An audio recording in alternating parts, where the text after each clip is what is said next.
Sign it, Jonathan said, sliding the papers across the table without looking at her. Or I'll make sure everyone in this city knows you were the problem all along. 12 years. Emma Whitmore had given this man 12 years of her life, and he couldn't even meet her eyes when he tried to destroy her. If you've ever loved someone who treated your silence like weakness, stay with me until the very end of this story and drop your city in the comments below so I can see how far Emma's story has traveled. The conference room on the 42nd floor of the Meridian Tower smelled like leather chairs and expensive cologne, and the particular kind of cold that only money could manufacture. Emma Whitmore had been in this room before. She had sat in on negotiations, here had reviewed contracts at this very table, had once spent an entire Saturday reorganizing the filing system in the adjacent office when Jonathan's assistant quit without notice and the partners were panicking about a Monday morning presentation. She knew the scratch on the far corner of the mahogany table because she had been the one who called the furniture company to get it repaired, and she knew the way the afternoon light came through the west-facing windows because she had chosen those blinds herself 3 years ago, when Jonathan decided to upgrade the office aesthetic for a profile piece in a Chicago business magazine. She knew this room the way she knew her own hands, and she sat in it now as a stranger. Jonathan Pierce sat across from her with his attorney, a silver-haired man named Gerald Fitch, who had the kind of practiced calm that came from decades of watching marriages dissolve across conference tables. Jonathan himself looked the way he always looked in professional settings, composed, slightly impatient, already thinking about the next thing. He was wearing the gray suit Emma had picked out for him 2 Christmases ago. She noticed that detail and filed it away somewhere behind her sternum, in the place where she used to keep her feelings about him, which had gone very quiet in recent months. Her own attorney, Diana Choi, sat to her left. Diana was 41 years old, spoke in complete sentences that hit like surgical cuts, and had a reputation in Chicago's legal community for being the attorney that other attorneys warned their clients about. Emma had found her 6 months ago when she was still in the stage of knowing what she needed to do, but not yet having the courage to do it. Diana had taken one look at the summary. Emma handed her the financial records, the transaction histories, the documentation Emma had quietly, carefully assembled over the course of 14 months and said simply, "Mrs. Pierce, when you're ready, you won't just walk away from this marriage. You will walk away from it whole." Emma had cried that night, not from sadness exactly, from relief. Jonathan cleared his throat. It was a particular clearing of the throat that Emma had heard 10,000 times, the one that meant he believed he was waiting on something that should already have happened. "Can we move this along?" he said, not to Emma, not to Diana, but to Fitch, as though Emma were a logistical problem to be managed, rather than a person sitting 3 feet away from him. Fitch offered a professional non-smile. "Of course. Mrs. Pierce, we've reviewed your attorney's proposed settlement agreement, and we have several points of contention we'd like to address before—" "I've already signed," Emma said. The room went still. Diana placed the document folder on the table and opened it to the last page where Emma's signature sat in dark ink, clean and unhurried. Jonathan stared at it. Something crossed his face, not quite surprise, because Jonathan Pierce did not allow himself to look surprised in professional settings, but something adjacent to it, a flicker of recalibration. He had expected this to take hours. He had built his entire morning around the expectation of resistance, of negotiation, of Emma doing what Emma always did when confronted with conflict, which was to soften, to offer, to find some middle ground that protected everyone's feelings, including his. He had told Fitch before the meeting that they should be prepared for at least 3 hours of back and forth. He had rescheduled a lunch with a potential investor. He had mentally prepared a speech about how difficult this was for both of them, a speech designed to make himself feel like the reasonable one. He had not prepared for a signed document and a wife who looked at him the way a person looked at a door they had already decided to walk through. "You signed the whole thing," he said. And even then, even now, his voice carried that particular register of disbelief, the register that had always bothered her, the one that communicated surprise that she had managed to do something competent. "The whole thing," Emma said. She looked at him steadily. "I didn't need to negotiate, Jonathan. I only needed what was already mine." Fitch leaned forward and began reviewing the pages with the quiet efficiency of a man who charged $400 an hour and preferred not to waste it on drama. Jonathan leaned back. He was recalibrating again. She could see it, the slight tightening of his jaw, the way his eyes moved to the window for a moment, and then back to the table. He was trying to figure out what this meant. If she had signed everything without a fight, was she giving him what he wanted, or had she just done something he hadn't anticipated? "The coastal property in Maine," Fitch said. "You've accepted the valuation without counterproposal." "Yes," Emma said. "The investment accounts allocated under the agreement." "Yes." "And the family trust," Diana cut in smoothly. "The family trust as outlined in our filing is legally separated from the marital estate on the basis of origination documentation that predates the marriage. We've provided full certification of that. It isn't part of this agreement because it was never eligible to be part of this agreement." A pause. Jonathan's jaw tightened fractionally. "The family trust has been used as a financial vehicle throughout our marriage. It's commingled. It has been referenced in several financial decisions made during your marriage," Diana said, in the tone of someone correcting a factual misunderstanding. "That is not the legal standard for commingling. The documentation we've submitted establishes a clear boundary. Your own financial advisors, if you care to check with them, will confirm that this position holds." Jonathan looked at Emma. "You're really going to do this?" It was not a question. It was the kind of statement that contained within it an entire argument. The argument that Emma was being unreasonable, that she was choosing conflict, when she could choose peace, that she was making this harder than it needed to be.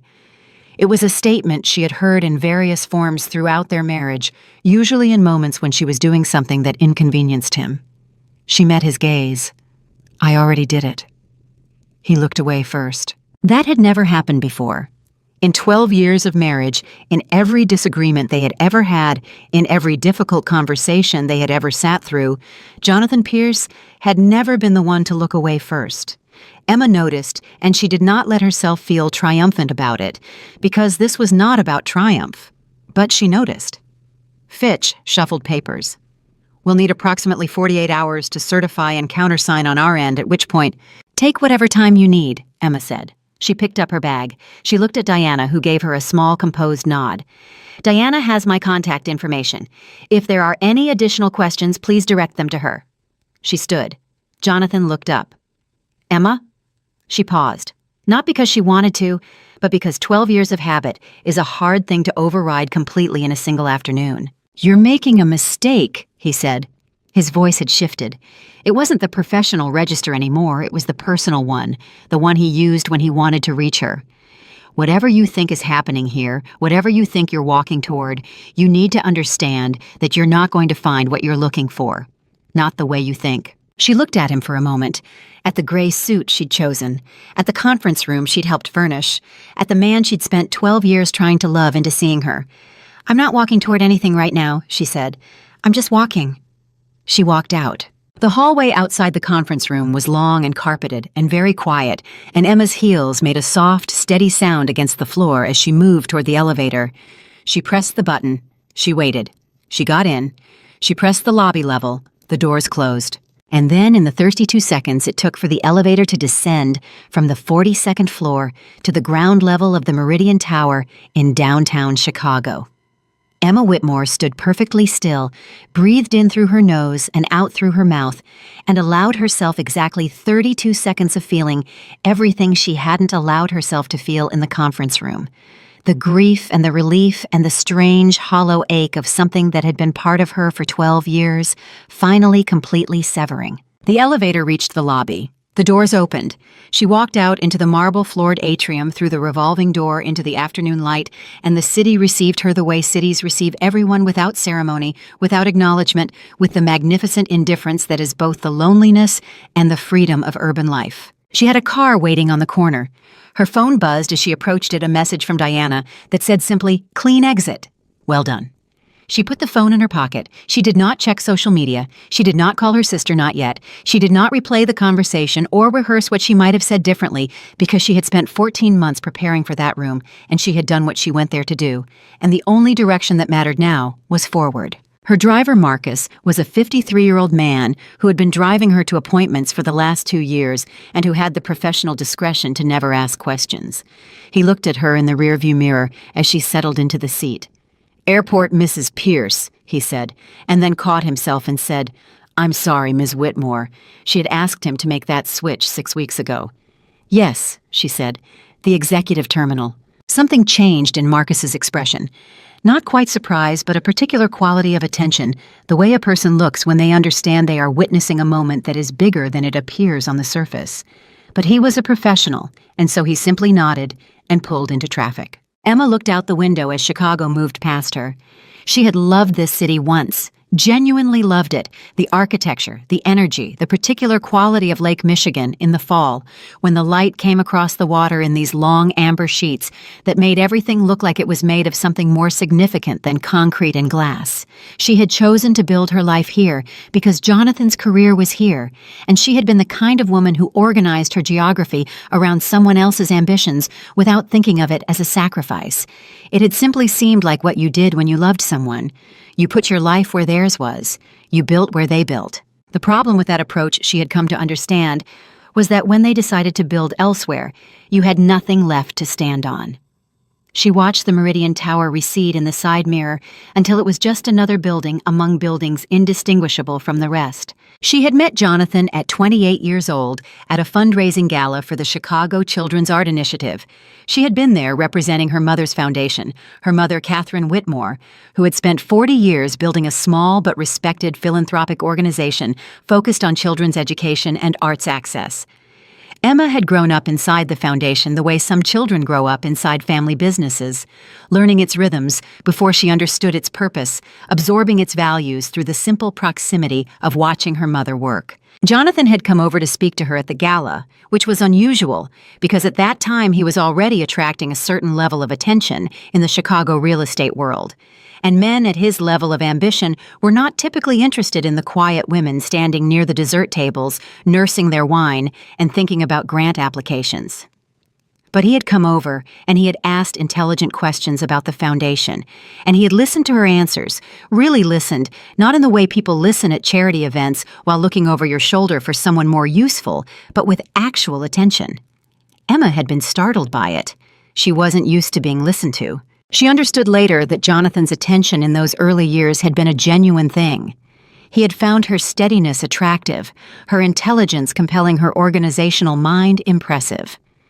He had not fallen in love with the idea of having a woman who would manage his life, at least not consciously.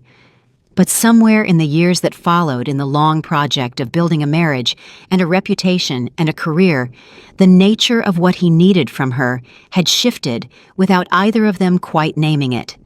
She had become infrastructure, essential. The way plumbing is essential unnoticed, the way plumbing is unnoticed, and just as invisible until something breaks. The car reached the executive terminal at O'Hare's private aviation facility 26 minutes after leaving the Meridian Tower.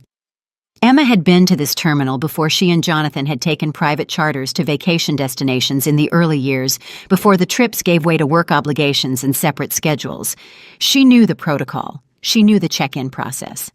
She had booked her own arrangements for today through channels Jonathan didn't have visibility into, using resources that were entirely her own, and she felt a quiet, specific satisfaction in that fact. Marcus pulled up to the entrance. "I'll get your bag," he said. "Thank you, Marcus." She paused before getting out. "You've been very kind these past 2 years. I want you to know I noticed." He looked surprised by this in a way he couldn't quite suppress. "Thank you, Ms. Whitmore." She got out of the car.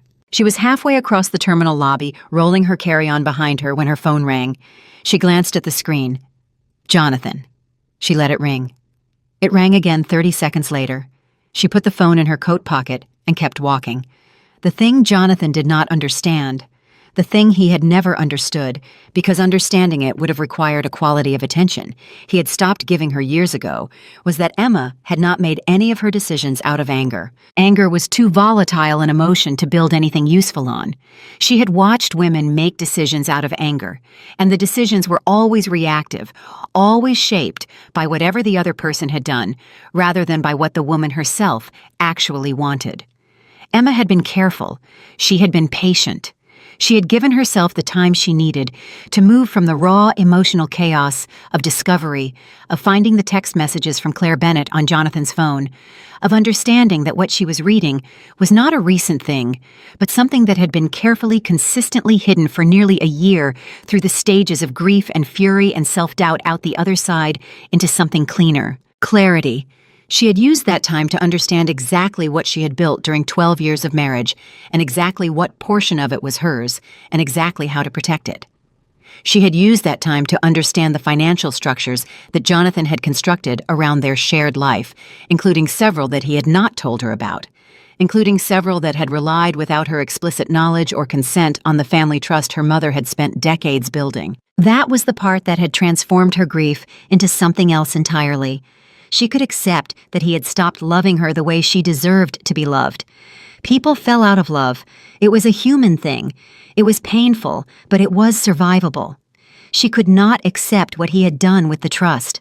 The family trust established by Catherine Whitmore had been intended to fund children's education initiatives in perpetuity. It was not a personal asset. It was a legacy carefully constructed, and Jonathan had spent 3 years quietly redirecting portions of its investment portfolio to cover margin calls on his own real estate ventures that had gone poorly and that he had not disclosed to his partners, his investors, or his wife. The mechanism he had used was subtle and would likely have gone undetected for years longer if Emma had not, in the course of reviewing her mother's estate documents after Catherine's death 18 months ago, noticed a series of small, irregular transactions that didn't match her mother's original investment parameters. She had shown those transactions to no one at first. She had simply started looking. What she found had taken her 4 months to fully understand, and another 2 months to document, and another 2 months after that to hand to Diana Choi inside a folder that Diana had described in her measured legal vocabulary as comprehensive. Emma had asked what comprehensive meant in practical terms. Diana had said it meant that any regulatory examination of the trust's transaction history would quickly identify the irregularities, and that the paper trail pointing to their source was clear and well documented. Emma had nodded. She had asked what her obligations were. Diana had explained them. Emma had fulfilled them, notifying the appropriate parties, flagging the relevant regulatory bodies, ensuring that the trust's remaining assets were protected. She had not done any of this out of revenge. She had done it because the trust was not hers to ignore. It belonged to the children her mother had spent a lifetime trying to serve. But she had not told Jonathan what was coming. She had simply signed the divorce papers and walked out. He would find out soon enough. She checked in at this terminal counter, presented her documents, and was directed to the lounge. She accepted a glass of water and sat in a chair facing the airfield and allowed herself to be still for a while. Not thinking about Jonathan, not rehearsing the past, not calculating the future, just sitting in the particular stillness of a person who has completed something very difficult and is allowing themselves the moment before the next thing begins. Her phone showed 12 missed calls from Jonathan by the time she finished her water, and then a text which said simply, "What have you done?" Not a question, a statement of dawning understanding. She put the phone screen down on the seat beside her. She had done nothing she might have told him that he hadn't already set in motion himself. The consequences of a person's choices are not created by the person who finally documents them. They exist in the choices themselves, patient and invisible, waiting to arrive. Outside the terminal windows, a jet was making its final approach. A large aircraft, private white with a blue stripe, not a charter she recognized. She watched it descend with the mild, detached attention of someone with nothing immediate to do. It landed cleanly. She watched it taxi toward the executive terminal. She was not expecting anyone. And yet something made her watch. The aircraft came to a stop not far from the terminal entrance. Ground crew moved to meet it. A door opened in the fuselage, stairs descended, and a man emerged, tall, somewhere in his late 40s, moving with the unhurried ease of someone accustomed to arriving places and finding them arranged around his convenience. He wore a dark coat. He wasn't accompanied by an entourage. He had one aide walking a half step behind him and another on his phone ahead of him, and that was it. Emma recognized him. Not in the way you recognize a celebrity at a distance from the accumulated effect of press photographs and business magazine profiles. She recognized him specifically personally. She knew the particular way he held his shoulders and the way he walked slightly faster than the people around him without appearing to hurry. Alexander Reed. She had not seen him in 2.5 years. The last time had been at a foundation symposium in Boston, where they had ended up at the same dinner table and talked for 3 hours about education, philanthropy, and organizational management, and somehow eventually about what it meant to live a life that was genuinely your own rather than a life that looked like one. She had thought about that conversation more times than she would have admitted to anyone. He was not supposed to be here. She had not told him about today. She had not spoken to him in over a year, beyond the occasional brief exchange at events they happened to attend simultaneously, the kind of exchange that is careful and warm and carries within it the specific weight of two people who have chosen for their own reasons not to be careless with each other. And yet here he was. The terminal agent appeared at Emma's elbow. "Miss Whitmore, there's a gentleman asking for you at the desk." She was already standing. Alexander was in the lobby when she came through the lounge doors. He had apparently moved faster than his aide's arrangement of things, which was characteristic of him because Alexander Reed was not a man who waited for situations to come to him when he could walk directly into them. He saw her across the lobby and stopped walking. They looked at each other across 30 feet of terminal floor. "I heard you had a meeting today," he said when she reached him. His voice was even, but there was something attentive underneath it, a quality of care that he did not perform, but simply had. "I wanted to make sure you were all right." Emma looked at him. At the face of someone who had years ago looked at her the way she had always wanted to be looked at, as a complete person, someone worth paying attention to, someone whose inner life was as real and significant as anyone else's. She had not allowed herself to need that from him. She had been married. She had chosen to honor that even when honoring it had cost her things she couldn't fully name. "I'm all right," she said, and then because it was true, "I'm more all right than I've been in a long time." He nodded. He did not say "I told you so," or "finally," or any of the things a person might have said who had watched from a distance while she stayed in something too long. He simply nodded the way someone nods when the news is good and they knew it would be but are glad to hear it confirmed. "My aircraft is here," he said. "If you need somewhere to go that isn't back to that apartment, I have a suggestion." She almost laughed. "Where, Maine," he said simply. "I believe you have a property there that could use some attention." She stared at him. "Your mother's estate," he said. "The coastal property. I looked it up. It's been in your family for 60 years. It's yours outright. The trust instrument made that clear. I thought under the circumstances you might want to see it." She had not been to the main property in 7 years. Jonathan had called it impractical, too far, too cold, too much maintenance for a second home they barely used. She had accepted his assessment, the way she had accepted so many of his assessments, without fully examining whether the assessment was accurate or merely convenient. "How do you know about my mother's estate?" she said. He met her eyes. "Because you told me about it in Boston. You said your mother used to take you there in the summers, and that she always said the light over the water in the early mornings was the most honest light she'd ever seen. You said you hadn't been back since she got sick." Emma had not remembered telling him that. She stood in the terminal lobby with her carry-on beside her and 12 missed calls on her phone and the signed divorce papers legally filed with the court, and she looked at Alexander Reed, who had apparently flown to Chicago, specifically to make sure she had somewhere to go. She thought about Jonathan's voice saying, "I told you so," before she'd even done anything. She thought about the conferences where she'd stood in the background and made things work while he accepted credit.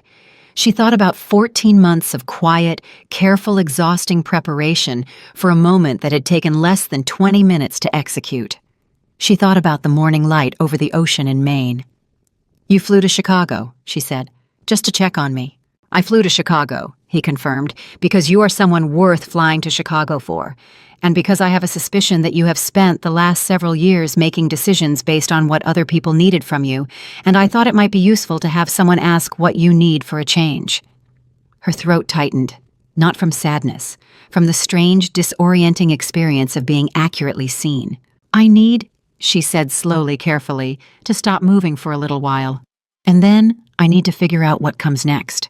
"Maine seems like a reasonable place for both of those things," he said. Back in the Meridian Tower, she would learn later, Jonathan Pierce had still been in the conference room when his phone began ringing with calls from numbers he didn't recognize. His assistant's text had arrived at approximately the same time. "There are people here asking for the financial records. I don't know what to tell them." Gerald Fitch had looked up from his paperwork at the quality of Jonathan's expression and said very carefully, "Jonathan, is there something I should know?" Jonathan had said nothing. He had sat in the conference room that Emma had once helped furnish in the chair across from the empty seat where she had been, and he had looked at the signed divorce papers, and he had understood in the slow, nauseating way that understanding arrives when it is the kind you would rather not have, that his wife's quietness in this room had not been defeat. He had handed her every instrument of her own protection without realizing it. He had spent 3 years making choices he believed she would never discover. Trusting in her silence, trusting in her loyalty, trusting in her seemingly infinite capacity to prioritize his comfort over her own knowledge of the truth. He had confused her patience for ignorance. He had confused her silence for powerlessness. He had confused her staying for having nowhere else to go. The private jet lifted off the runway at 4:47 in the afternoon, Chicago falling away beneath it in the particular configuration that makes the city look from the air like a circuit board laid against the edge of a great blue absence of water. Emma had the port window, and she watched the lake come into view as the aircraft banked east, that same Lake Michigan she'd loved since she moved here, and she let herself feel the altitude, the strangeness of rising above the thing you've been inside for so long. Alexander sat across from her with a cup of coffee and a folder of work that he had opened and was pretending to look at. She could see he wasn't reading it. "Thank you," she said, "for coming." He closed the folder. "You would have been fine without me." "I know," she said, "but I'm glad you came anyway." He looked at her. Outside Chicago had become a pattern, then a smear, then just the edge of the lake and the prairie. "Can I ask you something?" she said. "Always." "Did you know about the trust about what he'd been doing? Is that why you—" He shook his head. "I didn't know. I knew that you weren't happy. I knew that for a while, and I knew that whatever you were dealing with it in the way you deal with everything, which is carefully and quietly and on your own terms." He paused. "I came because when I heard you'd signed the papers, I thought about you leaving that building alone, and I didn't want that to be how the day ended for you." She was quiet for a moment. "I thought about something you said in Boston," she said. "You said that the hardest thing in the world isn't leaving a bad situation. It's believing that you deserve something better than it." He nodded slowly. "I think I finally believe it," she said. The aircraft moved east through the late afternoon, crossing the southern edge of Lake Michigan, climbing into clear air above the clouds. Below them, somewhere in a high-rise conference room in downtown Chicago, a man who had spent years underestimating his wife was beginning to understand the full weight of his miscalculation. Above them, the sky was the specific shade of blue that exists at 30,000 feet, which has no color on the ground, which exists only up there, which is something you can only see when you've risen far enough above the place you started. Emma Whitmore looked out the window. She had no idea what came next. She had signed the papers. She had done the hard thing. She had protected what needed protecting. The main estate was waiting for her, 7 years empty, full of her mother's furniture, and her own childhood, and the honest morning light over the water. The foundation's work was ongoing. Diana's legal work was ongoing. Jonathan's reckoning was apparently beginning. She had no plan beyond the next 24 hours, and for the first time in 12 years, that felt not like a failure, but like a door. She did not know yet what she would build. She only knew she would build it as herself, Emma Whitmore, a woman with her own name, her own resources, her own history, her own future. The jet flew east through the late afternoon, and below it the great American interior moved past in its vast, patient, unhurried way, and Emma breathed in and breathed out and let herself be carried forward. The main coastline arrived the way Emma's mother had always described it. Not gradually, not politely, but all at once, the way truth tends to arrive when you've stopped running from it. The aircraft had been in the air for just over 2 hours when the pilot's voice came through the cabin speaker, announcing their descent into the regional airfield outside of Rockport, and Emma had been awake the entire time, not talking, mostly watching the dark come up over the eastern horizon, with the particular quality of darkness that belongs to places where the land meets serious water. Alexander had respected her silence for the better part of the flight, working through documents he actually read after the first hour, taking 2 calls that he kept brief. Speaking quietly to his aide about logistics, she wasn't paying attention to.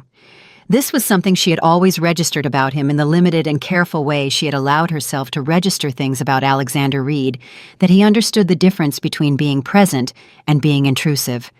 He could share a space with you without colonizing it. That was rarer than it should have been. She had not slept. She had not expected to. What she had done somewhere over Pennsylvania was allow herself to feel the full weight of what the last 14 months had actually cost her. Not the legal work, not the financial documentation, not the careful logistics of separating her life from Jonathan's.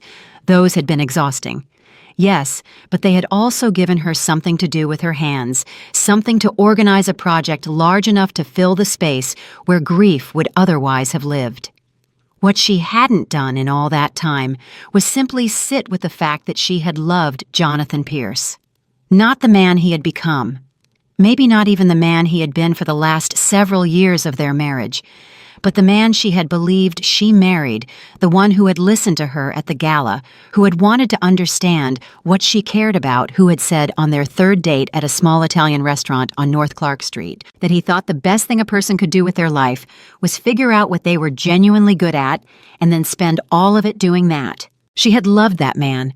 She had spent 12 years looking for him in the man he'd turned into. The aircraft landed and taxied and came to a stop in the kind of small, efficient regional terminal that exists in 100 places along the American Northeast, practical, unflashy, designed for function rather than impression. A car was waiting because Alexander's aide had arranged a car, because that was what Alexander's world looked like, logistics handled quietly, and in advance, things arranged so that the person he was taking care of didn't have to think about the mechanics of getting from one place to another. She noticed this. She also noticed, and this was important to her, that he did not use it to make her feel dependent. He arranged the car the way someone holds a door, as a courtesy, not a demonstration of power. It was a 40-minute drive to the Whitmore Coastal Estate, and Emma watched the main landscape move past the window in the dark, recognizing things she hadn't known. She'd remembered the particular angle of a road, a church steeple against the night sky, the way a certain intersection smelled like pine and salt water, even through the sealed windows of a moving vehicle. "You grew up coming here," Alexander said. It wasn't a question. "Every summer until I was 19, she said. "And then my mother's health started declining and the visits got shorter, and then they stopped, and by the time Jonathan and I were married, it had just become the property in Maine that we were going to do something with eventually." "What did your mother call it?" Emma was quiet for a moment. "She called it the honest place," she said.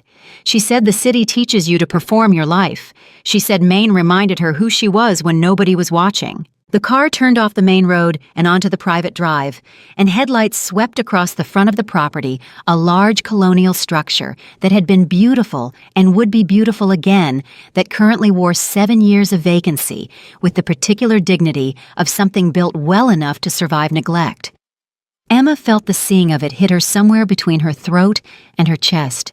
She hadn't known it would feel like this. She had thought she was ready. She was not entirely ready.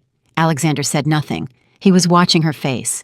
She got out of the car before the driver had fully stopped and stood in front of the house in the Maine night, in the cold that came off the water a quarter-mile away, and she breathed. She could smell it, the salt, the pine, the particular vegetable cold of the northeastern coast. She could hear the water. "She died 2 years ago," Emma said, not turning around. "I know," Alexander said. He had come to stand a few feet behind her. "You mentioned it in a message you sent me. You thanked me for the flowers I sent to the service." She had forgotten she had done that. She had sent a lot of messages in the weeks after her mother died to people she wanted to tell, and then Jonathan had come home from a business trip to find her sitting on the kitchen floor, surrounded by sympathy cards, and he had, with the very specific obtuseness that characterized the late period of their marriage, stood in the doorway and asked if she was going to be okay to host dinner on Saturday. She had gotten up. She had hosted the dinner. She had filed the memory somewhere below conscious access and kept moving. "I'm sorry," Alexander said, "for how you've been spending your grief." She turned around. "What does that mean?" "It means," he said carefully, "that watching someone you love die is one of the hardest things a person does. And doing it while also discovering what you discovered about Jonathan and managing all of it quietly on your own while continuing to function, that's an enormous amount to carry." Her jaw tightened. Not from anger at him, from the particular vulnerability of being accurately described. "I was fine," she said. "I know you were fine," he said. "You are exceptional at being fine. That's not the same thing as being okay." She looked at him for a long moment in the dark outside her mother's house, listening to the water she hadn't heard in 7 years, and she thought that she was very tired of being fine. She thought that she had been fine for so long that she had lost the ability to distinguish between genuine equilibrium and the performance of it. She thought that fine had been her armor, her defense, her survival strategy, and that it had served her well and that she was exhausted by it. "I'm going to go inside," she said. "Of course," he said. The caretaker who managed the property, A woman named Sal, who had been hired by the estate's maintenance firm 3 years ago and who Emma had spoken to only by phone, had clearly been notified of their arrival because the house was heated and there were lights on in the main rooms, and there was food in the kitchen that Sal had stocked that afternoon. Emma walked through the rooms slowly, running her hand along surfaces. She remembered the back of the chair in the sitting room, the kitchen table, the banister on the stairs, and everywhere she touched felt like a word in a language she had thought she'd forgotten. Her mother's reading glasses were still on the desk in the study. Emma picked them up, held them, set them down. She heard Alexander in the kitchen, not doing anything in particular, just being there, present, without imposing. She stood in the study for several minutes. Then she went into the kitchen and accepted the coffee he'd made without being asked, and sat down at the kitchen table and said, "Tell me something. When you came to Chicago today, before you knew for certain I was going to be all right, were you worried?" He sat down across from her. "Yes." "Why?" "Because I have known you for 4 years," he said, "and in 4 years I have never once seen you prioritize yourself. Not at a single event, not in a single conversation. Every time I saw you, you were managing something for someone else. Solving something, protecting something, covering something." He turned the coffee mug in his hands. "I was worried about what happens to a person who never stops moving long enough to notice whether they're all right." She absorbed this. "And now?" she said. He looked at her across the kitchen table. "Now I think you're starting to remember something important." She didn't ask what. She already knew. They sat in the kitchen of her mother's house for another hour, talking about things that were not Jonathan, not the divorce, not the financial investigation that was now proceeding without her involvement. They talked about her mother's foundation and what Emma wanted to do with it.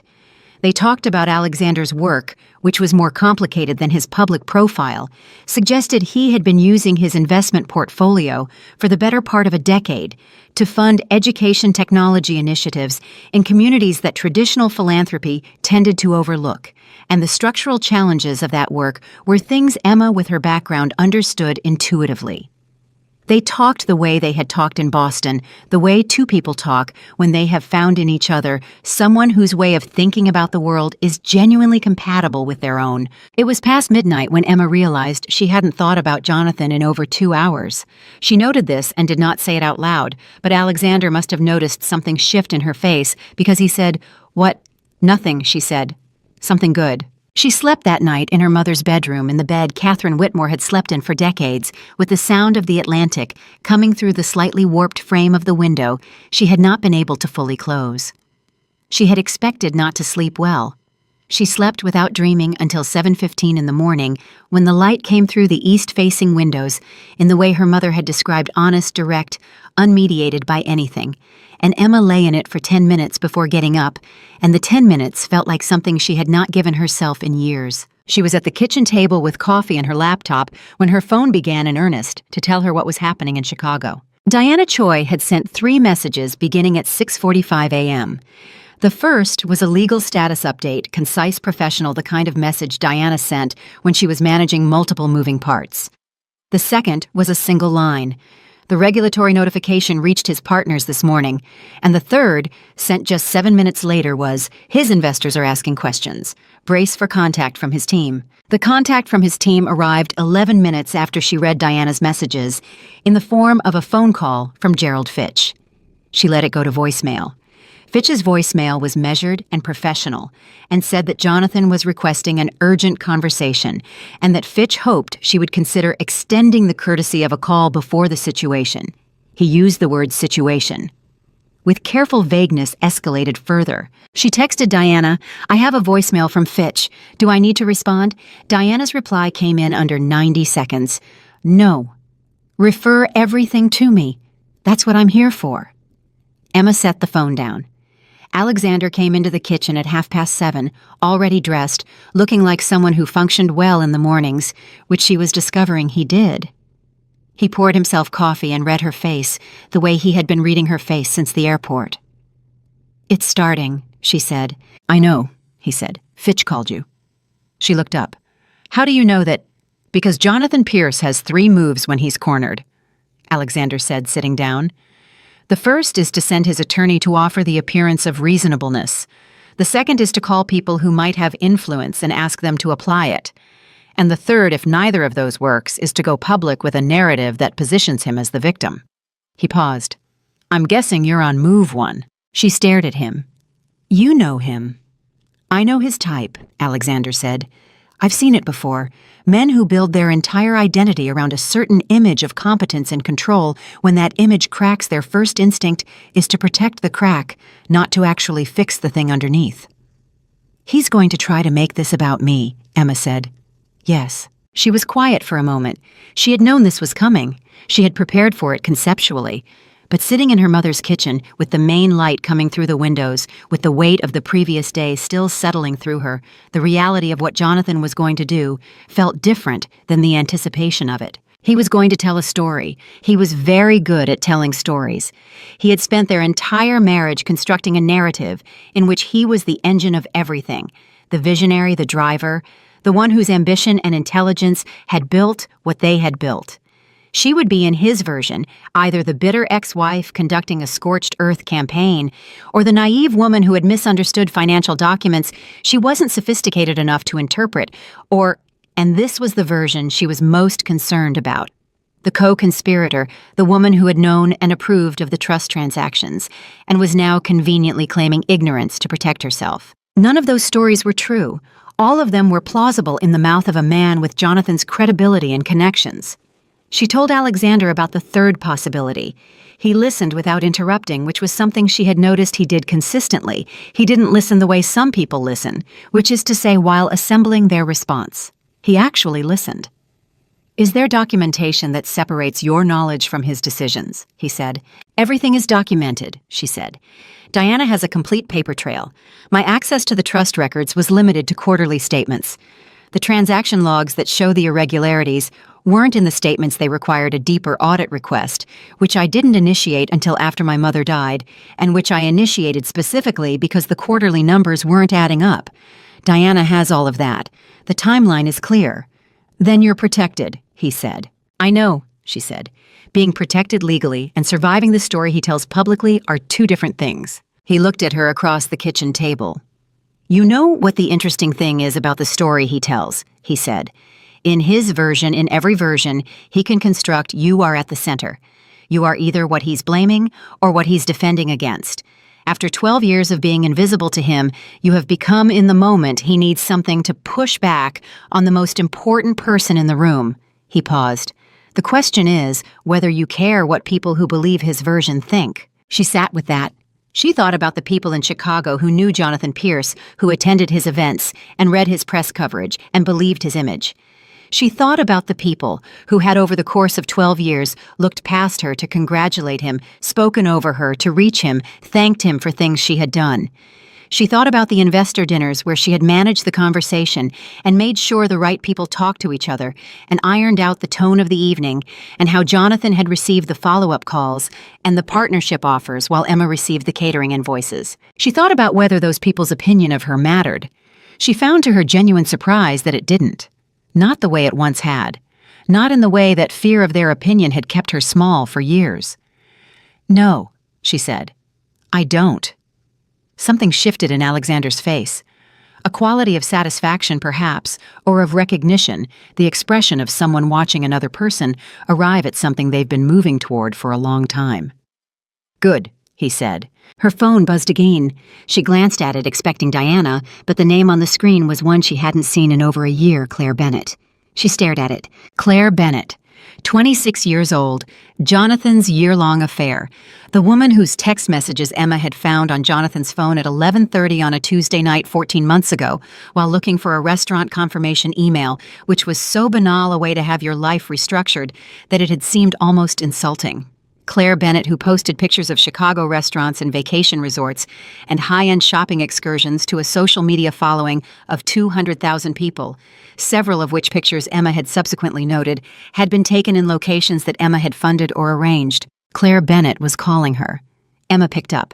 There was a pause on the other end, and then a voice that was younger than Emma expected, softer, and considerably less composed. Ms. Whitmore, I'm sorry. I know I have absolutely no right to call you. I almost hung up twice. Emma said nothing. She waited. He's calling me, Claire said.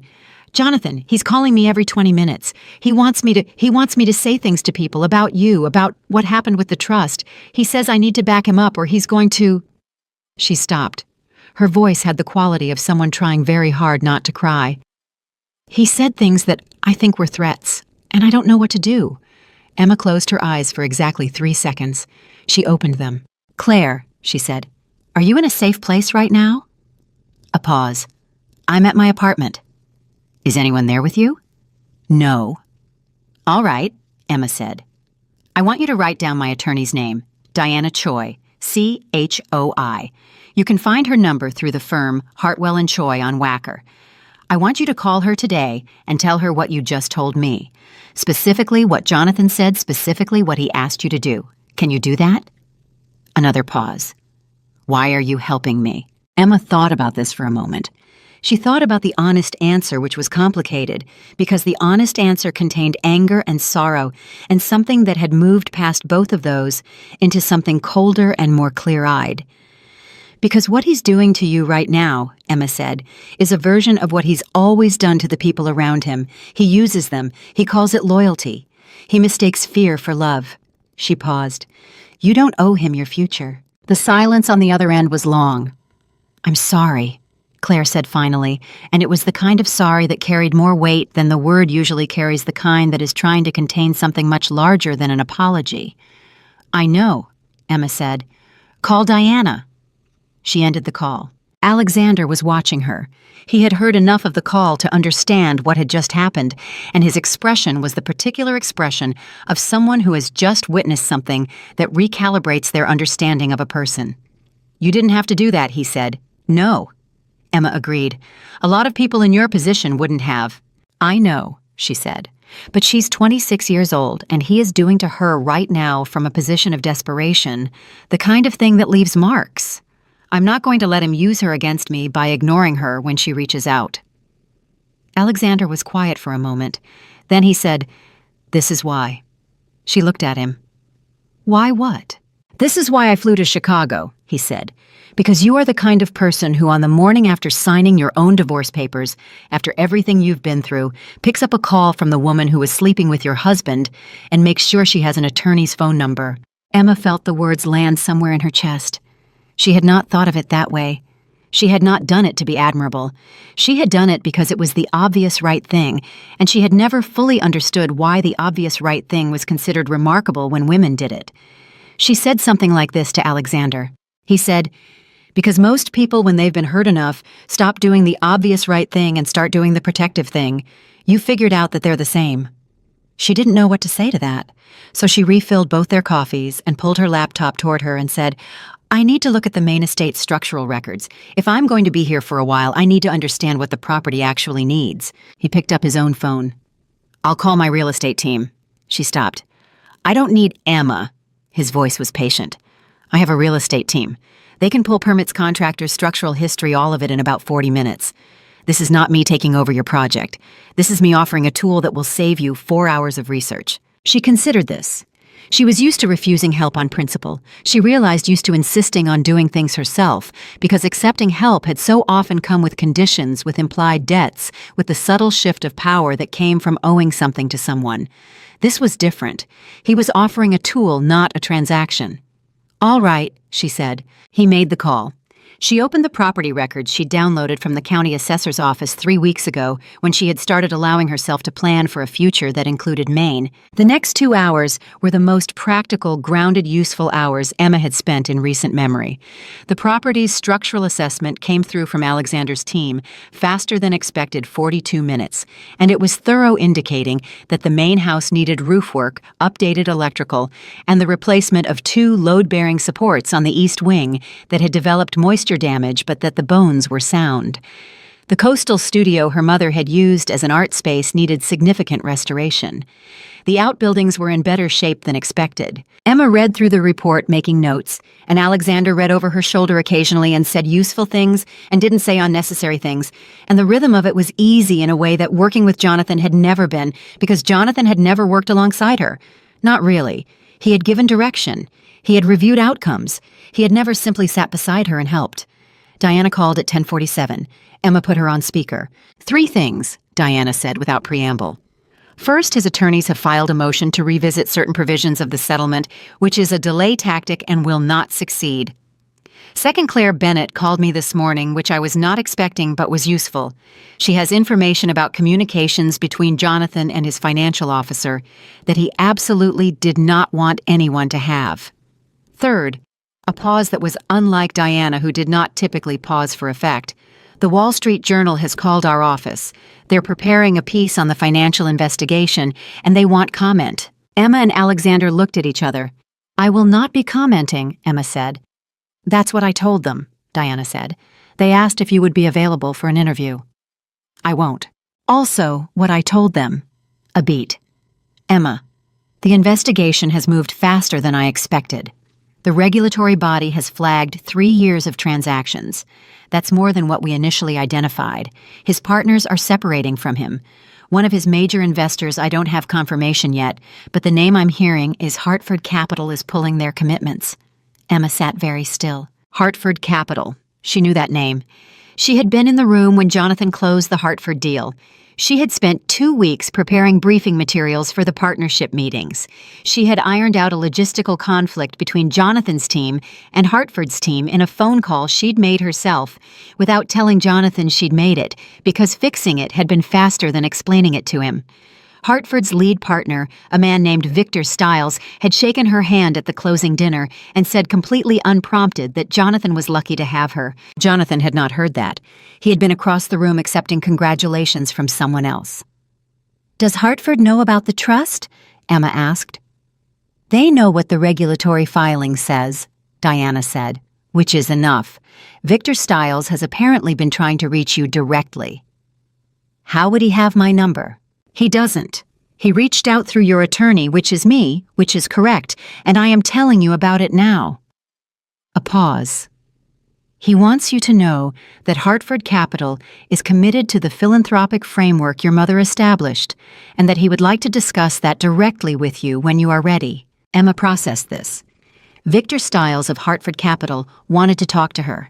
Not Jonathan's ex-wife, not the woman in the background of a Chicago real estate executive's public image. Her. I'll call him next week, she said, when I'm ready. I'll let him know. Diana's voice softened by approximately 2 degrees, which on Diana's register was significant warmth. How are you? I'm in Maine, Emma said. I'm okay, actually okay. Good, Diana said. Stay there for a while. I'll handle Chicago. The call ended. The room was quiet. Alexander hadn't said anything during the call. He was giving her space to sit with the information, which was exactly the right instinct. Hartford Capital, Emma said finally.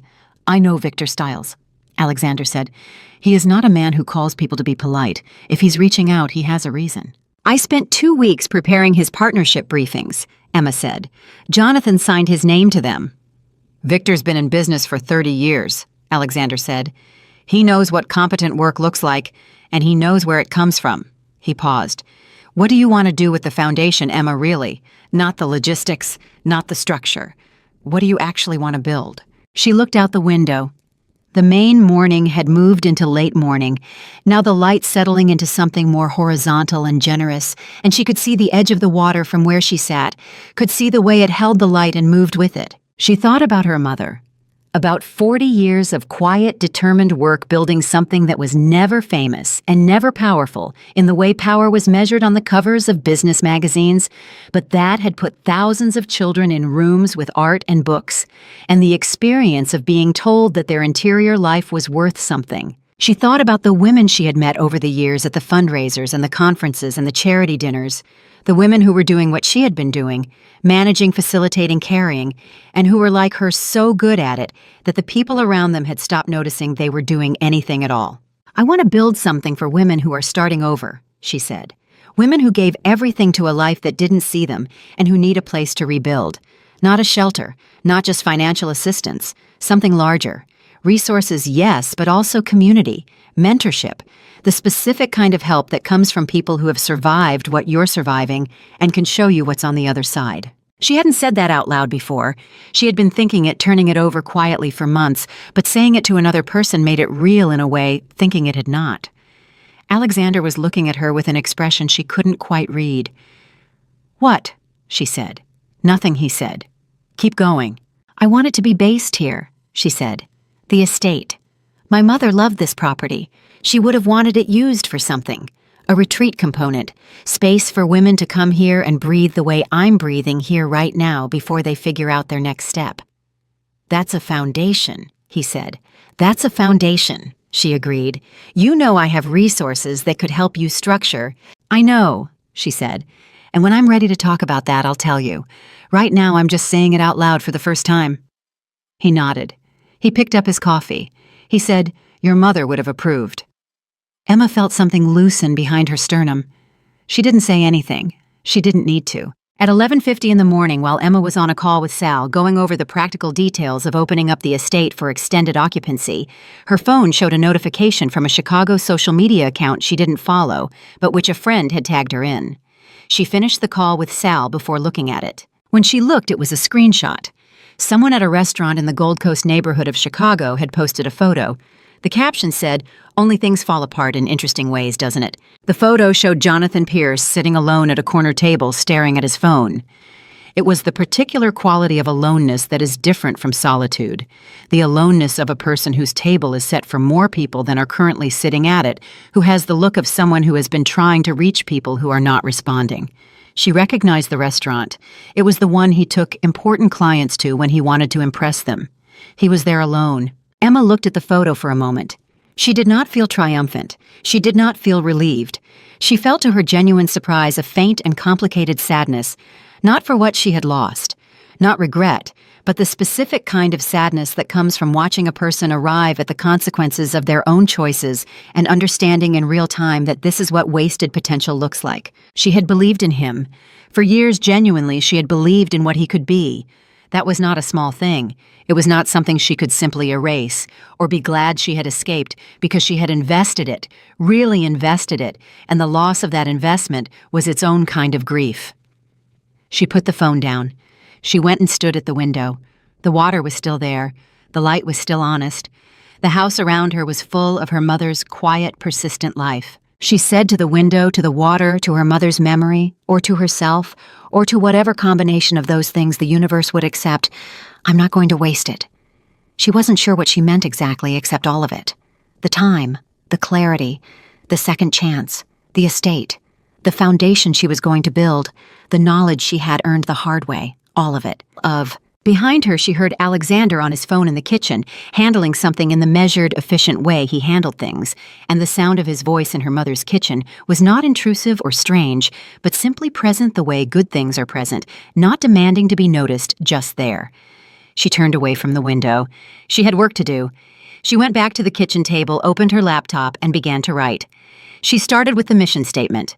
Not because anyone had asked her to, not because it was next on a list, but because after years of writing Jonathan's mission statements and organizational frameworks and professional narratives, she had things to say in her own name, and the words were ready, and they had been ready for a long time, and there was nothing left now to prevent her from writing them.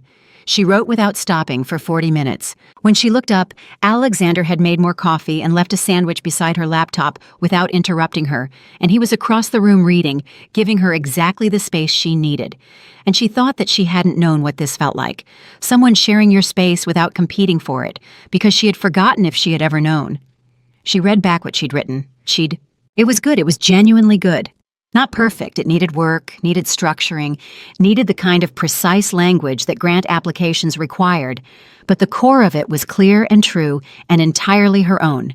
She sent it to Diana with a single line of context. Diana's reply arrived in 4 minutes. This is what I was hoping for.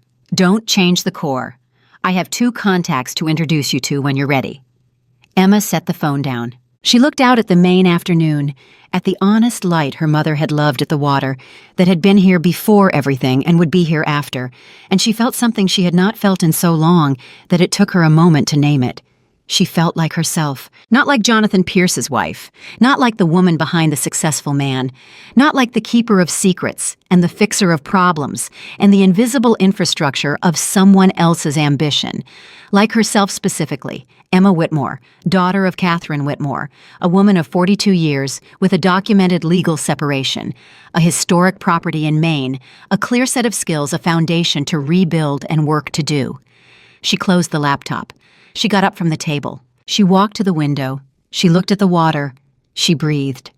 In Chicago, Jonathan Pierce's world was pulling apart at the seams in the quiet, methodical way that carefully documented truths dismantle carefully constructed lies, not with drama, not yet, not publicly, but in the offices of lawyers and regulatory agencies and investment firms, where people who had trusted his numbers were now looking at different numbers and asking questions that had no comfortable answers. He had made in his arrogance a fundamental error. He had believed that Emma's loyalty was equivalent to Emma's complicity. He had believed that the woman who protected everything would protect him most of all, regardless of what he had done. He had trusted in her silence the way a man trusts a lock that he has never seen anyone pick, without checking, without wondering, without crediting the person he had dismissed with the ability to do anything he hadn't anticipated. He had been wrong. Not violently, not dramatically. The wrongness of it was quiet, thorough, and total. Emma didn't know the specific moment Jonathan understood the full scope of it. She didn't need to. She wasn't thinking about Jonathan's understanding. She was thinking about the east wing of the estate, and the contractors she needed to call, and the mission statement she had just written in her mother's kitchen, and the women she intended to help, and the light over the water in the early morning that her mother had said was the most honest thing she had ever seen. She was thinking forward. She was thinking about herself. She was for the first time in longer than she could accurately calculate entirely specifically, quietly, and completely herself. The mission statement Emma had written in her mother's kitchen on that first Maine morning became in the weeks that followed the foundation of something she hadn't fully understood she was building until she was already deep inside the building of it. She revised it 4 times. She showed it to Diana, who suggested structural refinements without touching the core language. She showed it to Alexander, who read it twice without speaking, and then said that it was exactly what it appeared to be, which was the clearest thing she had ever written. She did not show it to anyone else, not yet, because she was still in the stage of protecting it the way you protect something new before it has developed the tensile strength to survive other people's opinions. It was the 3rd week of November, 12 days after the signing, and Emma had established a rhythm in the estate that her body had accepted with the speed of someone returning to something natural after a long interruption. She woke before the light. She made coffee. She worked at the kitchen table until mid-morning, when she would put on her coat and walk to the water and stand there for exactly as long as she needed to, which was sometimes 10 minutes and sometimes 45, and then she came back and worked until the afternoon. She had hired 2 contractors, both recommended by local tradespeople, rather than Alexander's network, because she had made a quiet decision to build this thing on her own, sourcing wherever possible to know every element of it, the way she had once known Jonathan's career without ever having her name on it. She wanted her name on this. Alexander had stayed 4 days and then returned to his own work, which was distributed across 3 time zones and required his actual presence rather than a phone. He had not made the leaving into anything complicated. He had said he would be in New York the following week and Boston the week after, and that both were reasonable distances from Rockport, and that she should call when she wanted company and not call when she didn't. He had said this in a tone that made both options equally acceptable, which was something she was still learning to trust, that there were people in the world who genuinely meant it when they said the word either. She called him on a Thursday, not because she needed anything, but because she had found a letter from her mother in the desk drawer of the study, a letter addressed to no one in particular in Catherine Whitmore's looping, decisive handwriting, and it had said things Emma needed to say out loud to someone who would understand without requiring her to explain. He answered on the second ring. She read him the letter. He listened. When she finished, there was a pause, and then he said, "She knew you were going to be all right." "She didn't know what was going to happen," Emma said. "She knew you," he said. "That's the same thing." Emma folded the letter carefully and put it back in the drawer and stood in the study for a while, and the feeling that moved through her was not grief exactly, but something that lived in the same neighborhood, the specific ache of love for someone who is no longer there to receive it, which has to find somewhere else to go. She let it go into the work. That was what her mother had always done with her own love, turned it into something that outlasted the feeling. Diana's calls came every 2 to 3 days, and each one contained new information about the situation in Chicago that was unfolding with the steady, accelerating momentum of something that had been inevitable for years and was only now being allowed to arrive. The regulatory examination had expanded its scope. 2 of Jonathan's 3 remaining major investors had begun formal proceedings to recover their commitments based on material misrepresentation clauses in their agreements. The Wall Street Journal piece had published on a Wednesday morning. Diana had warned her it was coming, and Emma had read it once, sitting at the kitchen table with her coffee, and had identified herself in approximately 4 sentences of its 1,400-word length, which was accurate. She was not the story. The financial misconduct was the story. She was a peripheral detail in a larger pattern. She had read those 4 sentences twice and felt something she hadn't expected, the specific relief of being accurately represented, even briefly, even in the margins. The article described her as the former executive's wife who had flagged the trust irregularities following her mother's death. That was true. It did not characterize her motivation, did not describe her as wronged or vengeful or heroic. It was 4 sentences of plain fact, and those 4 sentences were the most accurate public representation of her that had appeared in print in 12 years of marriage to a man whose name appeared in print regularly. She was in the middle of reviewing contractor bids on the East Wing when her phone rang with a number she didn't recognize, area code 312, which was Chicago. She nearly let it go. Something made her answer. Ms. Whitmore. A man's voice, careful and precise in the way of someone who has trained himself to be careful and precise because his work requires it. My name is Victor Stiles. I believe your attorney mentioned I might reach out. She did, Emma said. She set down the contractor file. Mr. Stiles, I'll be direct, he said, which she appreciated immediately. I've been aware of your work for 3 years. Not Jonathan's work, yours. The briefing materials for the Hartford Partnership, the restructuring of the Pierce Organizational Communications Framework in 2021, the facilitation work at the Chicago Children's Trust Symposium. A pause. I made it a point to find out who was actually doing these things because the quality was inconsistent with what I observed of Jonathan directly, and I have been in business long enough to understand what that inconsistency means. Emma sat very still. I should have reached out sooner, Victor said. I didn't because Jonathan was a business partner and it would have been inappropriate. He is no longer a business partner, so I am reaching out now. What are you reaching out for? Emma said. I'd like to discuss what you're building in Maine, he said. I have a long-standing interest in the philanthropic framework your mother established. I was on the advisory board of the Whitmore Foundation for 2 years before funding constraints led to the board's restructuring. I don't think your mother ever knew I paid attention to that organization the way I did. Emma's breath caught somewhere in her chest. She had not known that. She had reviewed the Whitmore Foundation's board records carefully over the past months, pulling everything she could find, and she had not seen Victor Stiles' name. The advisory board records from that period are incomplete, Victor said, as if reading her silence. There was a filing gap in 2015. I can send you documentation if it would be useful. It would, she said. Good. Another pause. Ms. Whitmore, I'm not calling to offer you something on Jonathan's behalf or to manage any residual relationship between Hartford Capital and your former marital estate. Those matters are being handled through appropriate legal channels. I'm calling because I believe what you're building is worth supporting, and because I have resources that could be useful to you if you want them, and because I believe you are exactly the kind of person who should be called directly rather than circled around. She sat with this for a moment. Victor Stiles was 71 years old and had built Hartford Capital from a mid-sized regional investment firm into one of the most respected philanthropic investment entities in the Northeast. He was not known for impulsive outreach. How do you know what I'm building? She said. Diana Choi has a professional reputation for protecting her clients' interests, Victor said. She did not tell me anything you haven't indicated publicly, but you filed preliminary articles of incorporation for the Whitmore Coastal Foundation 11 days ago. That's a matter of public record, and the address on the filing is your mother's estate. A brief pause. I simply paid attention. She almost laughed. He had done to her what she had spent 12 years doing to other people. Paid attention, noticed details, drawn accurate conclusions from available information. "I'm not ready for a formal conversation yet," she said. "I'm still in the structural phase." "Of course," he said. "I'm not calling to rush anything.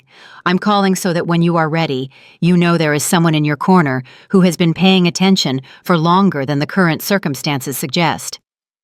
Another pause, and this one carried something personal. "Your mother was an extraordinary person. I believe her work deserves to continue. I believe you are the right person to continue it. That's all." Emma felt the words settle. "I'll call you," she said. "When I'm ready." "I'll be here," he said. She set the phone down on the contractor file and sat in the quiet of her mother's study for a long time. 3 years. Victor Stiles had known about her work for 3 years, had identified its origin, had paid attention, while the man who put his name on it accepted the credit. She did not know whether this made her feel validated or sad, because the honest answer was that it was both. It was the specific, bittersweet experience of being seen by someone at a distance when you had been invisible up close for a very long time to the person who should have seen you most clearly. She called Alexander. "Stiles called," she said. "I know," he said. "He called me first to ask if it was appropriate. I told him it was your decision and gave him your number." A pause. "Was it—" "Yes," she said. "It was appropriate." She exhaled. "He knew.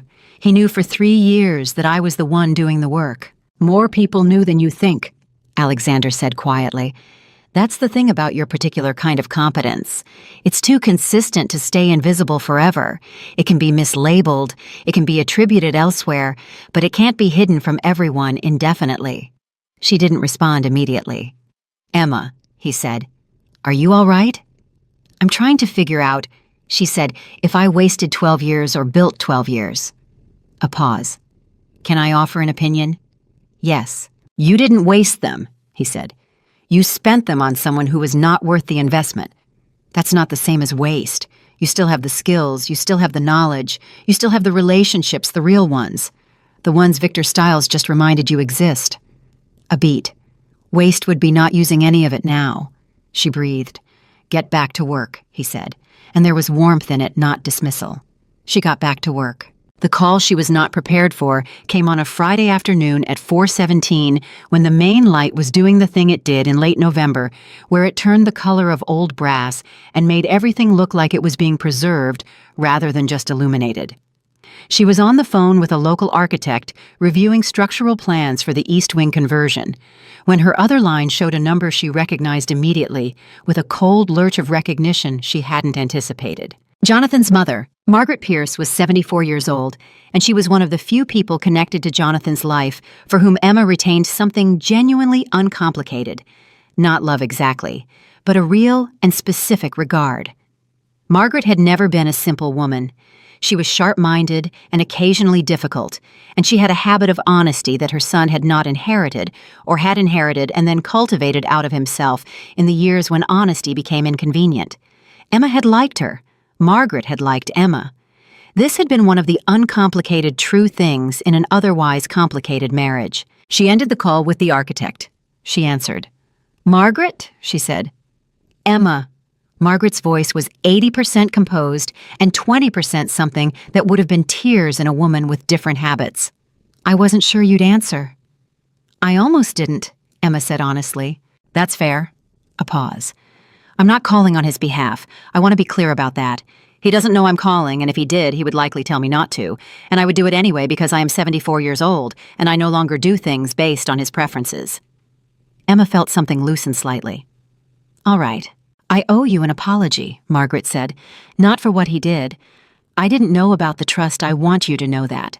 I didn't know the extent of what he was doing, but I knew he was treating you as less than you deserved, and I said nothing because he was my son, and I told myself it wasn't my place, and I have been sitting with that failure for the past 2 weeks in a way that has made it very clear to me that staying silent when you know something is wrong is its own kind of choice." Emma was quiet for a moment.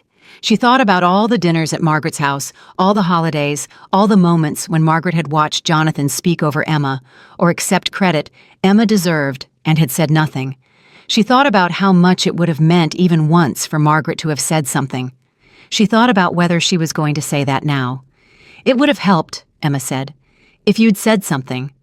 "I know," Margaret said. "I know it would have. I'm sorry." The silence between them had a texture to it, not hostile, not exactly comfortable, but genuine in the way that silences between people who actually know each other tend to be genuine. "How is he?" Emma asked, because she found to her own mild surprise that she wanted to know.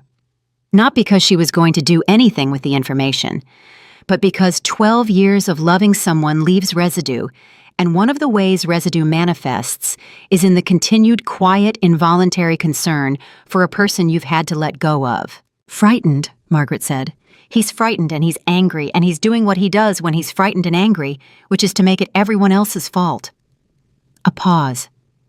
"I told him he needed to stop calling Claire Bennett, and he told me it wasn't any of my business. And I told him that a 74-year-old woman who raised him had earned the right to tell him when he was about to make things considerably worse for himself. Did he listen? He has not stopped calling Claire Bennett," Margaret said with the resigned tone of someone who has been managing a particular kind of man for a very long time. "But he did stop for about 3 hours, which is approximately as much as I've ever been able to slow him down." Emma almost smiled. Not at Jonathan's situation. At Margaret, who was 74 years old and still trying. "Margaret," she said, "what do you need from me?" Another pause. Longer. "Nothing," Margaret said. "That's not why I called. I called because you deserve to have someone from that family say directly that what happened to you was wrong and you deserved better. Not because it changes anything, but because it's true, and you should have heard it from someone who knew both of you." Emma sat in the study with her mother's reading glasses on the desk, and the honest light coming through the window, and Margaret Pierce's voice on the phone, and she felt something happen in her chest that she could not have named precisely, but that was adjacent to and made of the same material as the act of being set down after a very long time of being carried improperly. "Thank you," she said. "That means more than you know." "Take care of yourself," Margaret said. "You were the best thing he had. He'll understand that eventually. But that's his problem to work through, not yours." The call ended. Emma sat for a while. Then she got up, put on her coat, walked to the water, and stood there for 37 minutes. She was not crying exactly, but she was allowing herself to feel all of it. The grief for the marriage, the grief for her mother, the grief for the 12 years of herself she had given to someone who had eventually stopped valuing them.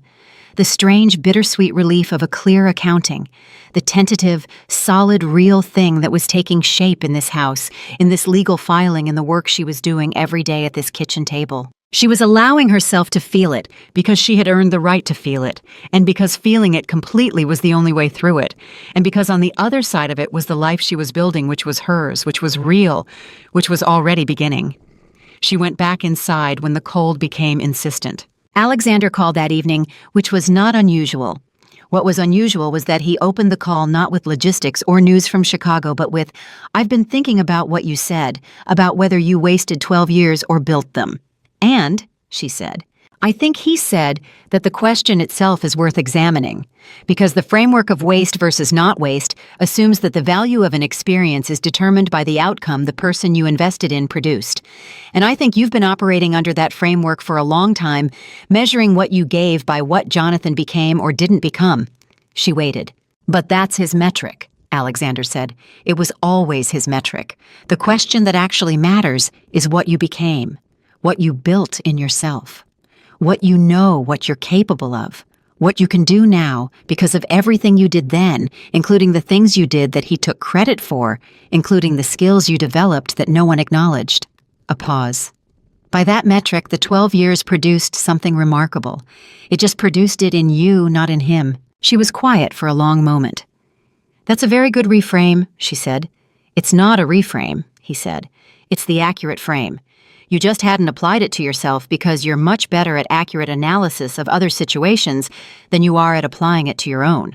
She thought about this for the rest of the evening, and she was still thinking about it at 7:15 the next morning when she woke up to 3 messages from Diana, the first of which said simply, "Call me as soon as you're awake." She called. Diana answered immediately.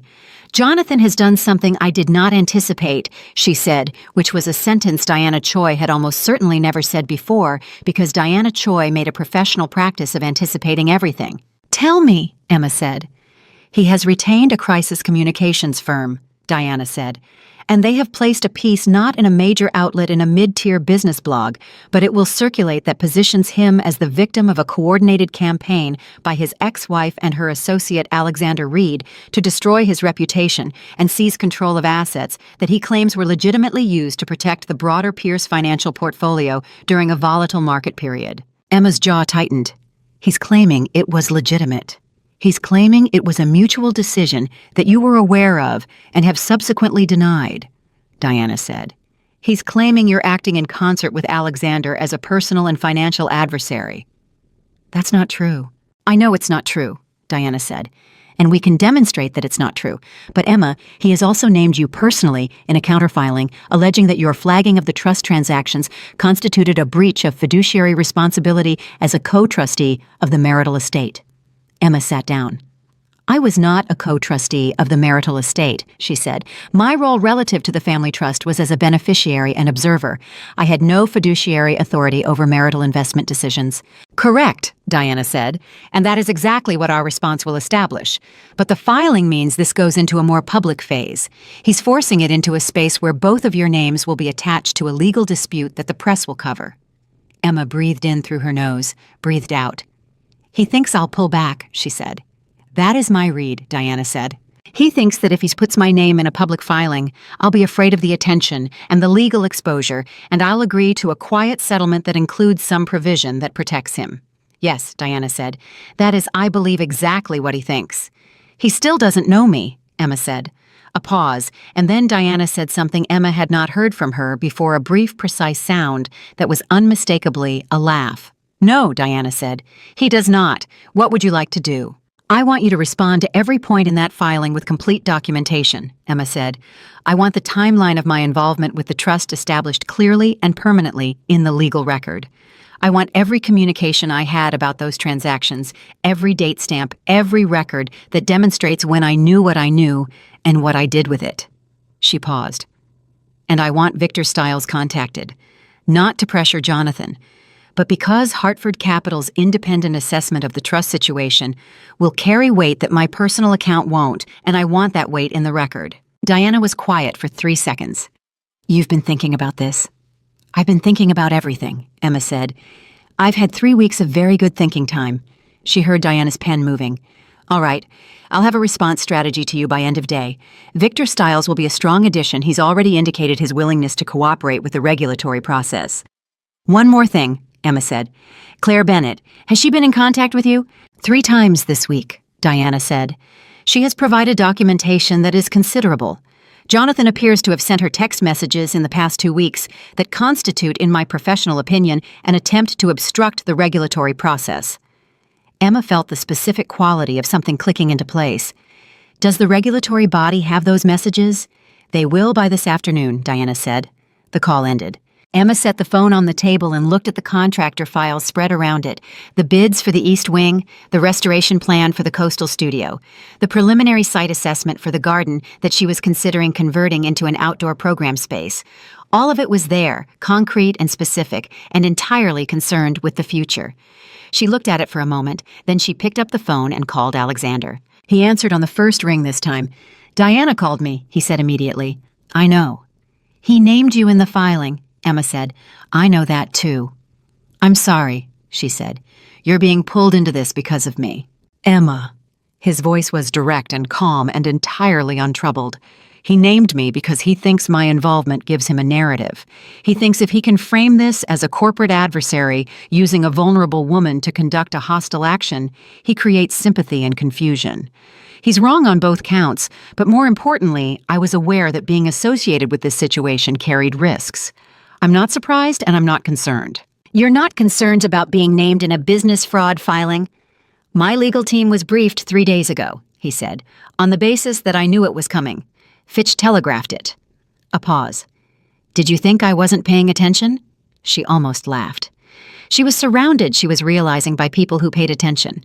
She had spent 12 years married to someone who didn't, and she had come out the other side into a circle of people for whom attention was simply the baseline. What does your legal team say? She said. They say his claim has no evidentiary basis and that the documentation Diana has assembled makes the counter-narrative straightforward to dismantle, he said. They also say that the crisis communications piece is going to circulate for about 48 hours before the weight of the factual record makes it unsustainable. Digital media responds to documents the same way it responds to accusations quickly. He's buying time, Emma said. He's buying days, Alexander said. That's all he has left to buy. She sat at the kitchen table surrounded by her foundation's paperwork and felt the two realities, the one in Chicago that was Jonathan's story ending and the one in Maine that was her story beginning, exist simultaneously. They were related and not related. The ending of his story was not the cause of the beginning of hers. She had been building this beginning for months long before it was clear how his story would end. But they were happening at the same time, and that simultaneity had its own specific weight. Alexander, she said, I need to ask you something directly. All right. When this is over, when the legal piece has settled and the regulatory review has concluded, and Jonathan has faced whatever he's going to face, what do you want from me? From whatever this is between us? I need to know. The pause on his end was genuine, not constructed. She could tell the difference.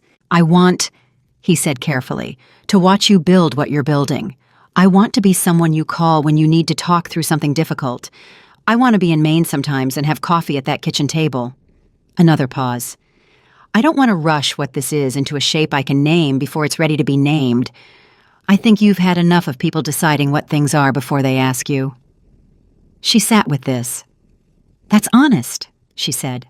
I'm trying very hard to be honest with you, he said, because I think you have spent a very long time around people who weren't. At 2:47 in the afternoon, Diana sent Emma a document, the full draft response to Jonathan's counterfiling 31 pages, meticulous, comprehensive, every claim documented and time-stamped and cross-referenced with supporting materials. Emma read it from beginning to end without stopping, which took an hour and 14 minutes, and when she finished, she had 3 suggestions, all of which Diana implemented within the hour. At 4:30, a message came through from a journalist at the Chicago Tribune, not the Wall Street Journal, a different outlet, one with deep Chicago roots, and a readership that included most of the city's established business community. The journalist's message was brief. She was writing a follow-up piece on the Pierce investigation and understood that Emma had no interest in being interviewed, but she wanted Emma to know that she had been speaking with people who knew the Pierce organization over the past decade, and that the picture emerging was she used the journalist's careful, specific word clarifying. She did not ask for comment. She simply wanted Emma to know the piece existed. Emma thanked her and said she had no comment to add. She forwarded the message to Diana with a note that said, for context. Diana's reply 4 minutes later. 3 journalists have reached out to me today. The narrative is shifting. He's losing the information war. Emma set the phone down. She picked up the structural report for the East Wing. She went back to work. The evening came early in November in Maine, the dark settling in before 5 o'clock with the calm authority of something that simply lived here. Emma made soup from what Sal had stocked in the refrigerator, moving around the kitchen with the particular efficiency of a person who has cooked in many different kitchens and understands that a functional kitchen is primarily about logic rather than familiarity. She ate at the kitchen table with her laptop open, not working exactly, but present near the work, which was how she processed things by staying physically close to the project while her mind moved through what needed moving through. Her phone rang at 7:19. Jonathan. She had not spoken to him since the conference room. She had directed all contact through Diana. She looked at the phone. She thought about letting it go to voicemail the way she had let the previous calls go. She answered, Emma. His voice was different from any version of it she had heard before. Not the professional register, not the personal reaching register he'd used in the conference room. This was something stripped of performance, something that had run out of its outer layers and was speaking from somewhere rawer and less managed. I need to talk to you. Jonathan, she said, everything needs to go through Diana. I know, he said. I know that. I'm not calling about the legal situation. He stopped. She heard him breathe. I need to understand something. She waited. When did you know, he said, about the trust? When did you actually know? She thought about whether to answer. She thought about what Diana would say. She thought about what she herself needed. 18 months ago, she said. 3 months after my mother died, when I was reviewing her estate documents and I found transaction records that didn't match her investment parameters. A long silence. And you spent a year documenting it, he said. Yes. And never said anything to me. No, she said. Why? His voice had something in it she hadn't heard before, not anger, something more honest than anger. Why didn't you come to me? If you'd come to me, we could have... What? She said. What could we have done, Jonathan? He didn't answer. By the time I found those records, she said, I had also found the text messages from Claire. I had already understood that the marriage was something it was not going to recover from. And what I found in those records was not a mistake, not an oversight, not something that could be explained or fixed. It was a pattern. She paused. You used my mother's money to cover your mistakes, without asking, without telling, without considering that the money was not yours to use. Another pause. There was nothing to talk to you about. The silence stretched. I didn't think it would matter to you, he said finally. The foundation, the trust. I never seemed to care, she said, and her voice was very even. I never seemed to care about my mother's work, about the things she spent 40 years building. That's not what I... Yes, it is, Emma said. You decided I didn't care enough to notice the same way you decided I didn't notice most things. You made me invisible in your mind because it was convenient, and then you made decisions based on your imaginary version of me, instead of the actual person you were married to. She paused. That's the answer to your question. That's when I knew, and that's why I didn't come to you. Another silence. Longer. I'm sorry, he said. The two words landed with the weight of something that had taken enormous effort to produce. She believed in that moment that he meant them. She believed that he was genuinely sorry, in the way a person is genuinely sorry when the consequences of their choices have finally arrived, and the distance between what they told themselves and what was true has collapsed entirely. But sorry was not a reversal. Sorry was not a retrieval. Sorry was what remained after everything else had already happened, and it was real. But it was also only that. It was the last true thing he could give her, and it was too late to be what she needed, and she felt this with the kind of clarity that is not cruel, but is absolutely honest. I know, she said. What do I do now? He said. She thought about how many times she had answered that question for him, how many times his next step had been something she had figured out and handed to him and watched him execute. I can't answer that for you, she said. I did that for 12 years. You need to figure out what comes next on your own. She heard him breathe. Take care of yourself, Jonathan, she said, and she meant it. She ended the call. She sat in her mother's kitchen for a while after in the quiet that was not empty, but full of the sound of the water and the settling of the old house and the accumulated presence of 40 years of her mother's careful, loving, purposeful life. She did not cry. She had done her crying. She had been doing it in small, honest amounts for months, in the privacy of a grief that had always been about more than the marriage, about the version of herself she had set aside about her mother, about the years that had passed in the performance of someone else's story. She was done with the performance. She opened her laptop. She pulled up the mission statement. She read it once from beginning to end, in the voice she now recognized as fully hers. Not Jonathan Pierce's wife, not anyone's supporting character, but Emma Whitmore, speaking directly about what she intended to do with what she had and what she knew and who she was. She began to write the next section. Outside, the Maine night held the house in its cold, honest dark, and the water moved against the shore with the patience of something that has been doing this for longer than any particular human sorrow.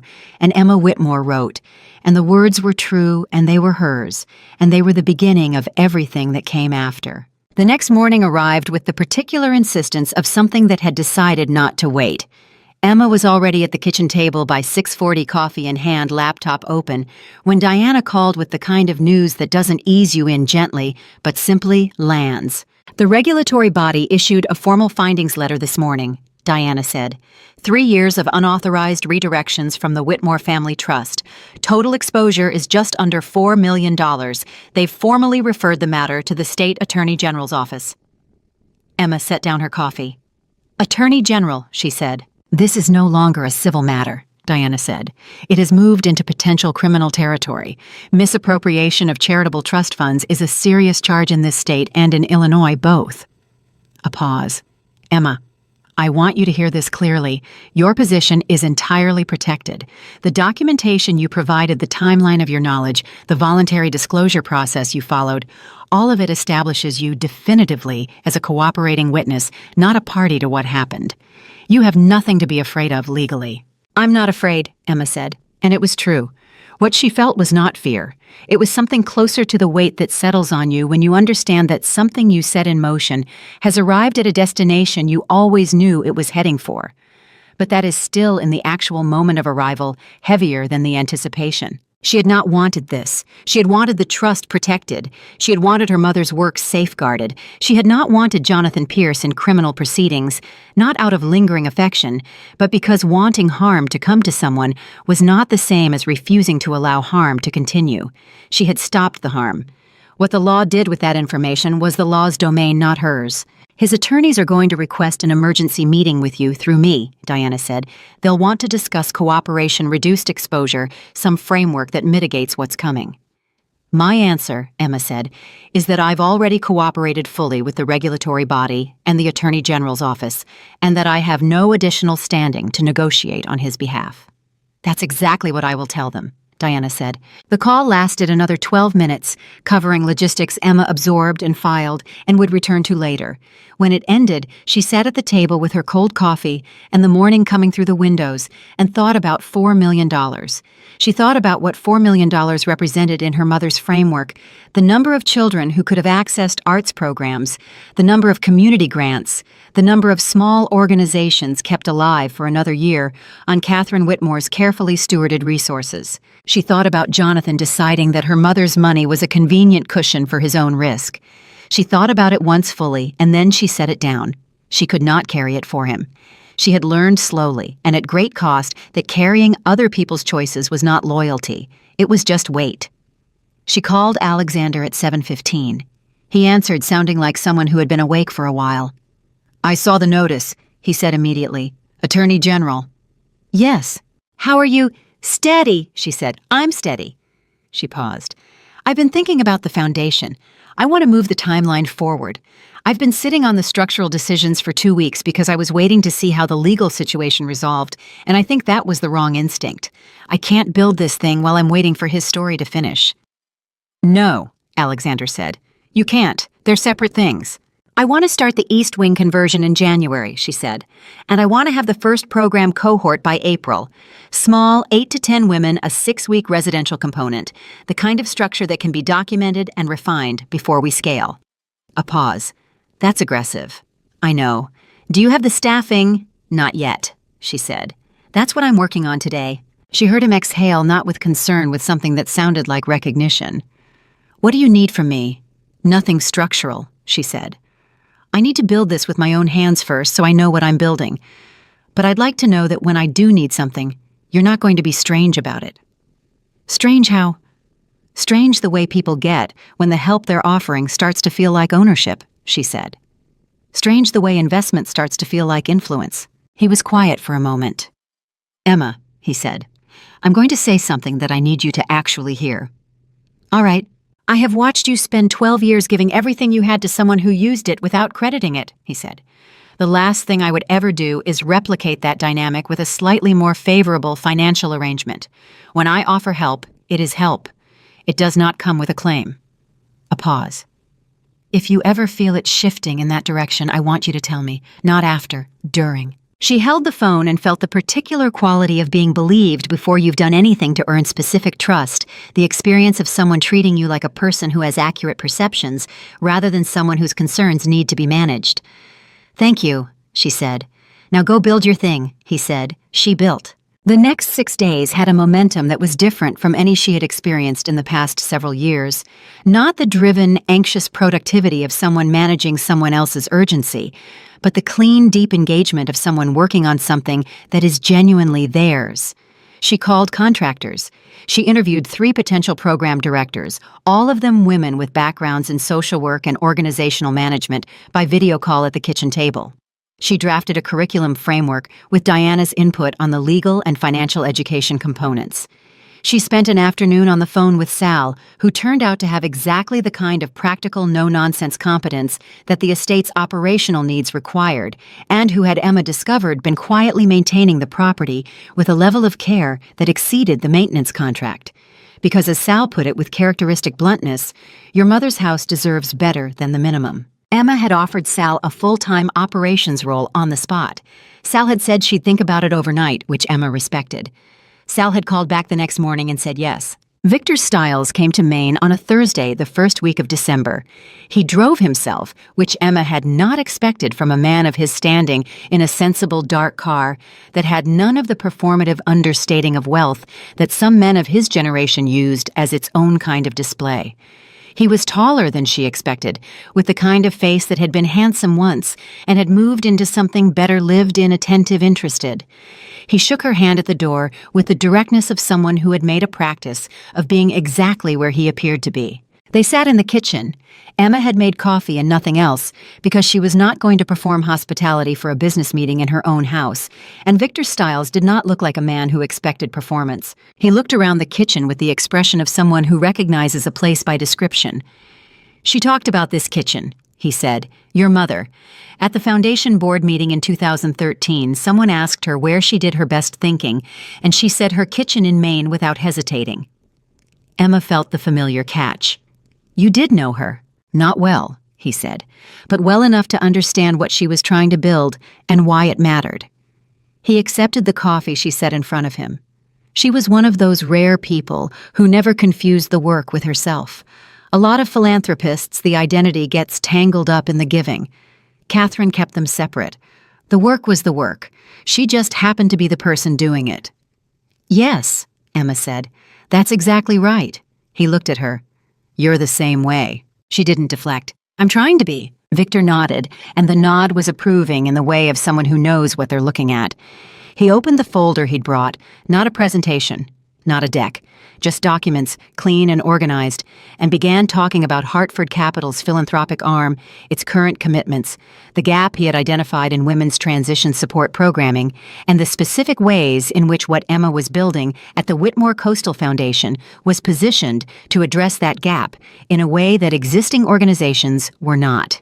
He talked for 22 minutes, without interruption, and what he said was substantive and precise, and assumed that Emma's intelligence was equal to his own, which it was. When he finished, she asked 3 questions, all of them about governance, specifically about the boundaries between Hartford's funding interest and operational decision-making authority in the foundation.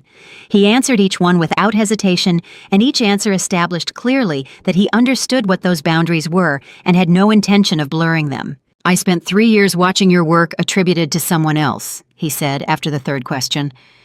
"I'm not going to do anything that puts me in the position of benefiting from your work at your expense. That's not an arrangement I'm interested in." She believed him. They talked for 2 hours. When he left, they had the framework of a partnership agreement that Diana would formalize over the following 2 weeks. Hartford Capital would provide a multi-year funding commitment to the Whitmore Coastal Foundation. Emma would retain full operational and programmatic authority. Victor would sit on an advisory board with clearly defined scope and no veto power over program decisions.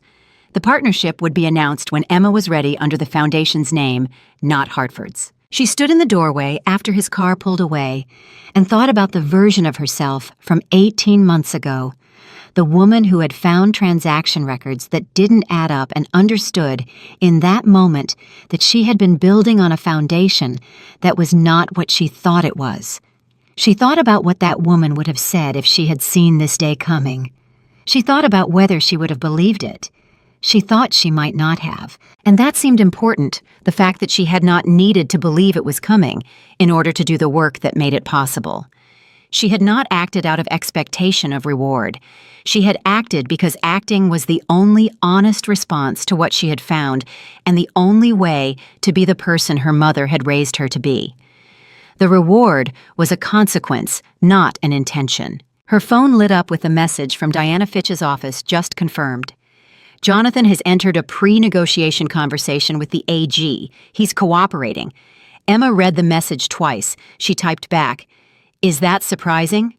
Diana's reply was immediate. No, it was always the rational choice. He took longer to get there than he should have. Emma set the phone down.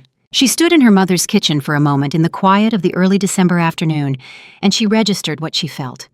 It was not satisfaction, not triumph, not relief exactly. It was something quieter than all of those things. It was the feeling of a chapter closing, not dramatically, not with the crash and flash she had once imagined the end of this story might have, but with the simple, factual completeness of something that has run its course. Jonathan Pierce was cooperating with the Attorney General. The trust would be partially restored. The regulatory process would continue without requiring anything more from her. Diana would handle the remaining legal threads. Emma's part of this, the discovery, the documentation, the disclosure, the endurance of the aftermath, was essentially complete. She had done what needed to be done. Now she was free to do only what she wanted to do. She called Alexander. "He's cooperating," she said. "I know," he said. Diana sent a brief. A pause. "How do you feel?" She considered the question seriously, the way he always gave her space to consider things seriously. "Like I just set down something very heavy," she said, "and I'm noticing how much lighter I am, and also noticing that my arms are tired." He was quiet for a moment. Then, "You've been carrying it for 18 months. "Yes. You're allowed to be tired." "I know," she said. "I'm also allowed to not be tired anymore, which is the part I'm more interested in." She heard him exhale a sound that was close to a laugh. "You've been in Maine for almost a month," he said. "Can I come this weekend?" "Yes," she said. "Come Friday." He came Friday. He arrived in the late afternoon with no particular ceremony, a bag, a folder of work, the comfortable self-possession of someone who knows how to be a guest without performing it. Sal, who had officially started in her operations role the previous Monday, and who had developed a rapid and practical affection for Emma that expressed itself primarily in blunt opinions about what the estate needed and how it should function, assessed Alexander with the frank directness of a woman who had spent 30 years managing properties for people of means and had strong views about which of them were worth the space they occupied. "He helps," Sal told Emma, after Alexander had spent Saturday morning working alongside the contractors on the East Wing assessment without being asked. "The good ones always help." Emma had said nothing, but she had noticed, and she had stored it in the same place she stored other true things. That evening, she and Alexander sat in the kitchen after dinner, with the particular ease of people who have discovered that they can occupy the same space without needing to fill it, and Emma told him about Victor's visit in the kind of detail she gave to people she trusted to understand nuance, and Alexander listened and asked the right questions. And somewhere in the middle of the conversation, she registered that she was describing her own work, her own decisions, her own strategy, and that she was doing it with the natural authority of someone for whom these were simply the obvious things to have done, not with the hedging or the self-diminishment that had characterized how she talked about her contributions for years when she talked about them at all. She noticed this. She filed it under things that are changing. "You should know," Alexander said when she finished, "that 3 people I respect have asked me about the Whitmore Coastal Foundation in the past 2 weeks. Not because they heard about the Hartford partnership that's not public yet, because they read the preliminary filing or they heard your name in a conversation somewhere and they wanted to know what you're building." She looked at him. "Who?" "A foundation director in Boston who has been trying to solve the transition support gap for years and hasn't found the right model. A legal advocate who works with women leaving financially controlling marriages. And a woman who runs a communication program for nonprofit executives who thinks what you're writing in your mission documents is the clearest articulation of this problem she's seen." He paused. "I didn't go looking for these conversations. They found me because your name is in the world now, and the right people are hearing it." Emma sat with this. She thought about the years when her name was not in the world.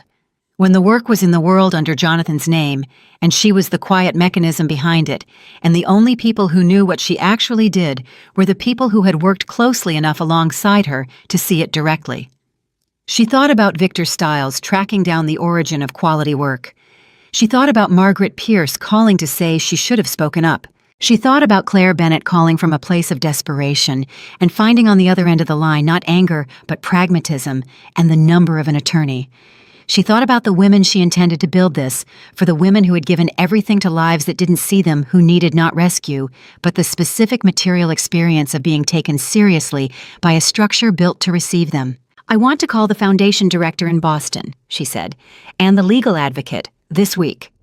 I'll send you their information tomorrow morning, he said. She nodded. There was a pause between them that was comfortable, the way that only certain silences are comfortable, the kind that are full rather than empty, that carry the weight of genuine knowledge of another person. Alexander, she said. Yes. What we said before about not rushing what this is into a shape before it's ready. She looked at him directly. I want you to know that I'm not ready out of fear. I'm not ready because I am for the first time in 12 years building something entirely my own, and I need to do that first. I need to know what this life is when it's mine before I share it with someone. He met her eyes. I know, he said. That's not something you have to explain to me. I know I don't have to, she said. I wanted to say it anyway. He nodded. She looked at him for a moment at the face of someone who had been in her life for 4 years, in the careful, considered way that some connections persist at a specific distance, and then when circumstances change, reveal themselves to have always been something more. She had known this about him for a while. She had chosen not to act on it while she was in something that required her full honesty. She had honesty now in abundance. But not ready forever, she said. A pause. And then the specific quality of his expression shifted, and she recognized it as relief, genuine, uncomplicated, the kind that a person allows themselves when they've been patient about something for a long time and have just received confirmation that the patience was not misplaced. Good, he said. Just that. She picked up her coffee. He picked up his. Outside, the Maine night held its cold and honest dark, and the water was somewhere past it, patient and unconcerned with any particular human timeline. And inside the kitchen of the Whitmore estate, 2 people who had spent years navigating toward each other through the complicated terrain of other people's lives sat at a table covered in foundation paperwork and contractor bids, and the working documents of something real being built from scratch. Monday brought 2 things simultaneously. The first was a message from the contractor confirming the East Wing restoration start date of January 8th. The second was a call from Diana at 8:04 in the morning with a tone of voice that Emma had learned in months of working with her to read carefully. The Attorney General's office released a statement this morning, Diana said. Jonathan has formally entered a cooperation agreement. The statement names the trust, the irregularities, and the voluntary disclosure process that initiated the investigation. A pause. Emma, they named you. Not as a party, as the individual whose disclosure made the investigation possible. Emma set down her coffee. They named me publicly. In the official statement, yes, Diana said. Cooperating witness, voluntary disclosure. The language is entirely positive and protective. But your name is in a government document that will be picked up by every outlet covering this story by this afternoon. Emma stood up. She walked to the window. She looked at the water she couldn't see past the tree line in the morning dark. Are you all right? Diana asked. I'm thinking, Emma said. She thought about it for 20 seconds. She thought about the women she was building this foundation, for the women who had been afraid to speak up, because speaking up cost you something, because the system wasn't designed to protect you when you told the truth about powerful men, because the price of honesty had historically been paid by the person who was honest, rather than the person who was dishonest. She thought about what it meant that in this case, her case, the system had worked. Not perfectly, not without cost, but in its fundamental function. The documentation had been reviewed, the findings had been made, the cooperation had been credited. Her name was in that document not as a victim, not as a wronged wife, but as the person whose diligence and honesty had made the truth findable. I'm all right, she said. There will be press, Diana said. Significant press by this afternoon. I know, Emma said. Let them write what they write. The record is clear. She ended the call and stood at the window for another moment. Then she called Alexander. He answered immediately. I saw the statement. Yes, she said. Emma, I'm fine, she said. And then more slowly, I'm more than fine. I'm thinking about the women who are going to read that story this afternoon and recognize something in it. Women who know things they haven't said yet. Women who have been protecting people who don't deserve it. Women who think the cost of honesty is too high.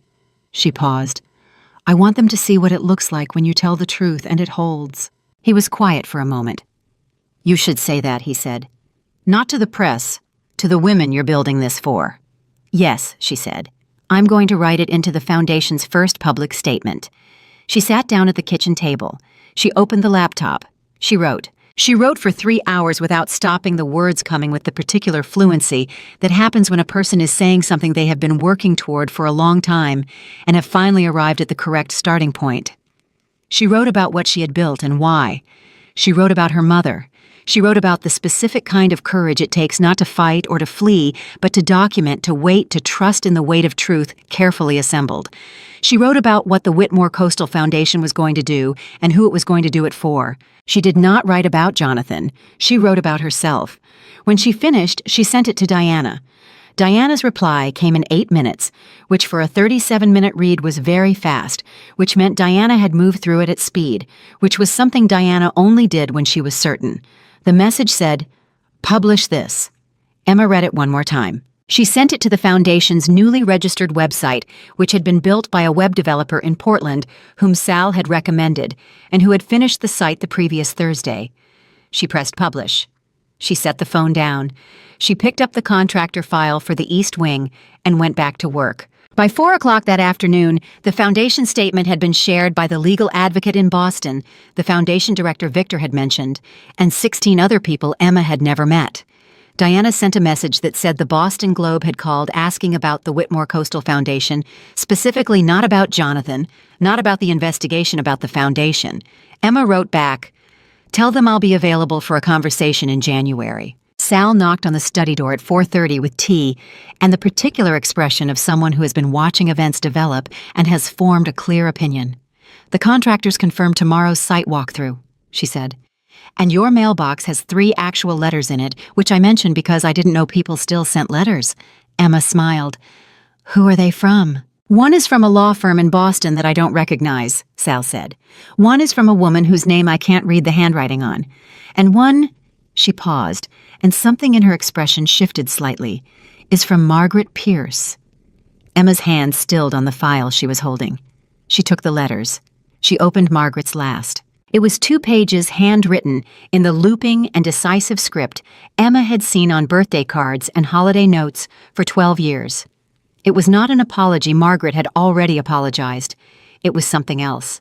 It was a letter about Catherine Whitmore, whom Margaret had apparently known from 2 charity events in 2009, and about the particular qualities she had noticed in Emma since the first time Jonathan brought her home, and about the things Margaret wished she had said out loud over 12 years, instead of filing them away in the private accounting she kept of what she saw and didn't voice. The letter ended with, "I believe your mother raised you for exactly this. I believe she knew it. I think you are beginning to know it too." Emma read it twice. She folded it carefully. She put it in the desk drawer next to her mother's letter. She sat in the study for a while in the quiet of an early December afternoon, with the Foundation's first public statement already finding its way through the world, with the East Wing restoration 7 weeks away from beginning, with the partnership agreement in Diana's hands, with the first cohort of women 5 months out from arriving at this house that her mother had loved and called the honest place. She sat in the quiet and she felt it, the specific earned bone-deep satisfaction of a person who has done hard things correctly and is now standing on the other side of them, looking at what has become possible. She was Emma Whitmore. She was 42 years old. She was home. The East Wing renovation began on January 8th, exactly as scheduled. And Emma was there for the first hour of it, not supervising, not managing, just present the way her mother had always been present for the beginning of things that mattered. The contractors were a crew of 4 from a local firm that Sal had vetted with the thoroughness of someone who took the word vetting seriously, and they worked with the efficient quiet of people who understood what they were doing and didn't need to perform it. Emma watched them for an hour, asked 2 specific questions, got 2 specific answers, and went back inside to work. This was new for her, not the presence she had always been present, but the leaving. The ability to start something and then trust other capable people to continue it without her oversight at every step. That had been one of the quieter, more embedded costs of 12 years with Jonathan, the slow erosion of her ability to trust systems she didn't personally control, because the system she had trusted most had been built on something that wasn't what she thought it was. Relearning trust turned out to be a physical process. It happened in her body before it happened in her mind, in the way that her shoulders dropped when she walked away from the East Wing and didn't turn back, in the way that she breathed differently when she sat down at the kitchen table and opened her laptop to her own work and not someone else's. She was learning herself again. That was the only way she knew to describe it. Diana called at 9:40 with the finalized partnership documents from Hartford Capital, fully executed, all signatures in place. "It's official," Diana said. "The Whitmore Coastal Foundation is a fully operating charitable entity with a 3-year funding commitment, a program director starting February 1st, and a board of advisors that includes Victor Stiles and the 2 women you brought in from Boston last month." Emma had been waiting for this call for 6 weeks. She had done the work for this call for 18 months. She had built the foundation for this call over the course of a life lived in close proximity to her mother's version of the same belief that the right work done with honesty and care eventually stood on its own. She said, "Thank you, Diana, for everything." Diana said, "Don't thank me. I presented your documentation. You built it."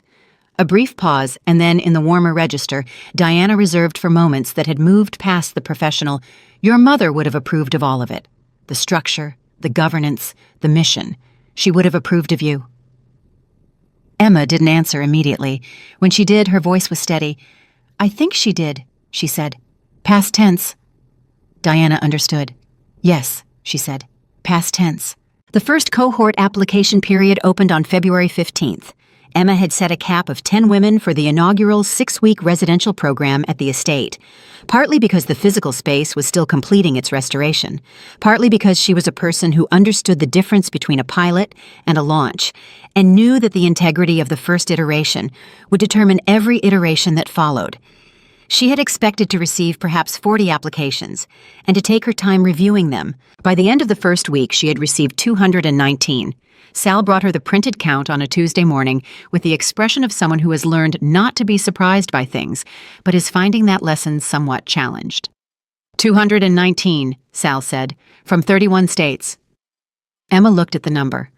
"The Boston Globe piece," she said, "and the interview you did with the nonprofit journal," Sal said, "and the one that got shared by that Legal Advocates Network, and the foundation statement that—" Sal paused. "You know the foundation statement has been shared 4,800 times. Emma had not known this.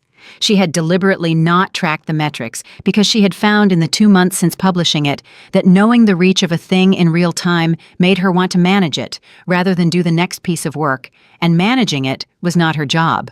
Building it was her job. "Set up a review process," Emma said. "I want every application read by a human being, not filtered by algorithm, not triaged by checklist. Read."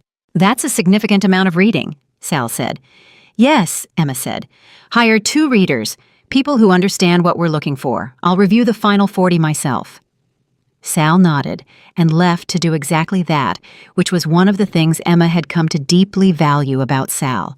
She understood the difference between an instruction and an invitation to negotiate.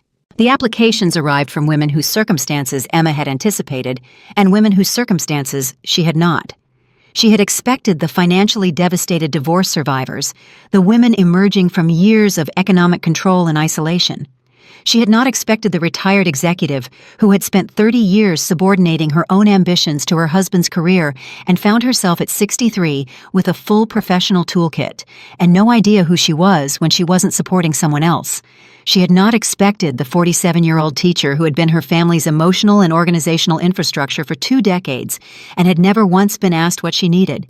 She had not expected the woman who wrote simply in the narrative section of her application, "I used to know what I thought about things.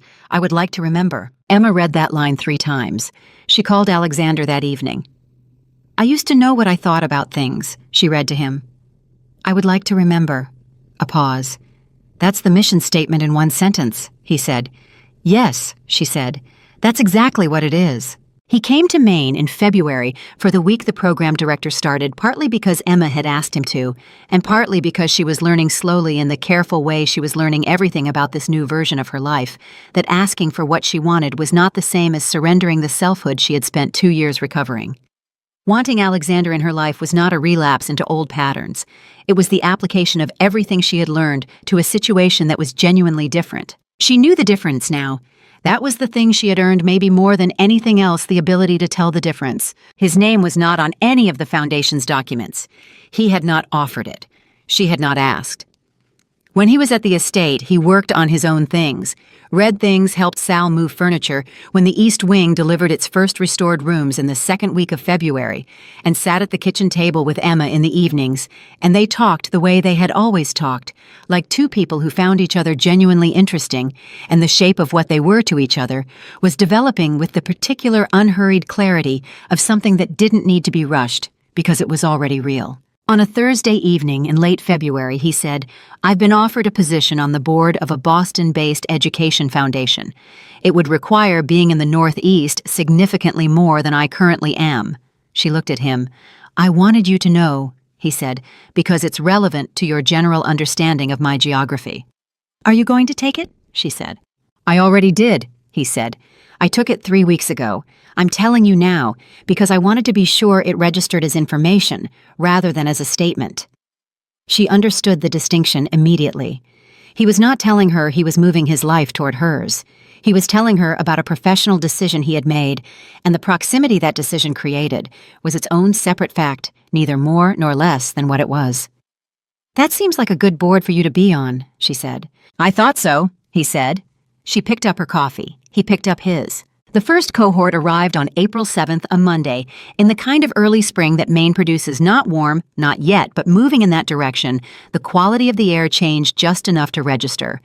10 women ranging in age from 34 to 61, arriving at intervals through the morning, each of them carrying whatever combination of uncertainty and determination had brought them to this particular house in this particular coastal town for 6 weeks of something that didn't have a clean name yet. Emma was at the door for each of them. Not because the program director couldn't handle arrivals. Meredith was exceptionally capable and had been managing the intake process with the organized warmth of someone born for exactly this work. But because Emma had decided in the weeks of planning that had preceded this day that she wanted to be the first person each of these women saw when they arrived, not as a symbol, not as an inspiration, as a person who had gone through something and come out the other side and was now holding a door open the way Alexander had held a door open at an airport terminal 5 months ago, not as ownership but as courtesy. The last to arrive was a woman named Ruth, 58 years old, from Atlanta, who had spent 26 years married to a man who had systematically dismantled her professional identity while maintaining the appearance of support.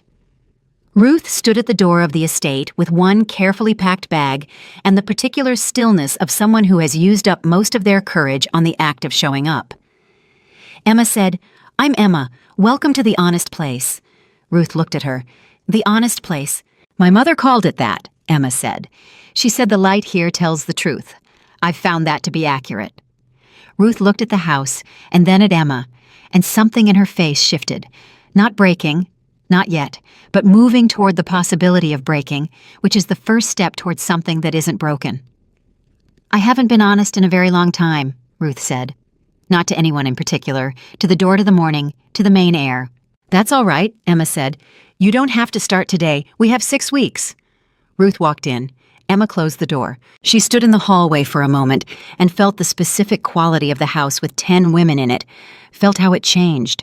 How the rooms received them, how the space that her mother had filled with 40 years of her own purposeful life was filling again with the purposeful lives of women who were each in their own way, beginning the same thing Emma had begun 5 months ago on the 42nd floor of a building in Chicago. The choosing. The decision made quietly or loudly or terrifyingly to be the person doing the choosing rather than the person waiting to be chosen. She had a call with Diana at noon about a licensing question the program director had flagged. She had a call with Victor Stiles at 2 about the second-year funding framework. She ate lunch at the kitchen table with the program director and 2 of the cohort women who had found the kitchen at the same time and helped themselves to what Sal had prepared in the easy, practical way of people who are already learning that this house is a place where you help yourself. She worked until 5. At 5:15, her phone rang. Unknown number, Chicago area code. She almost didn't answer. Something made her.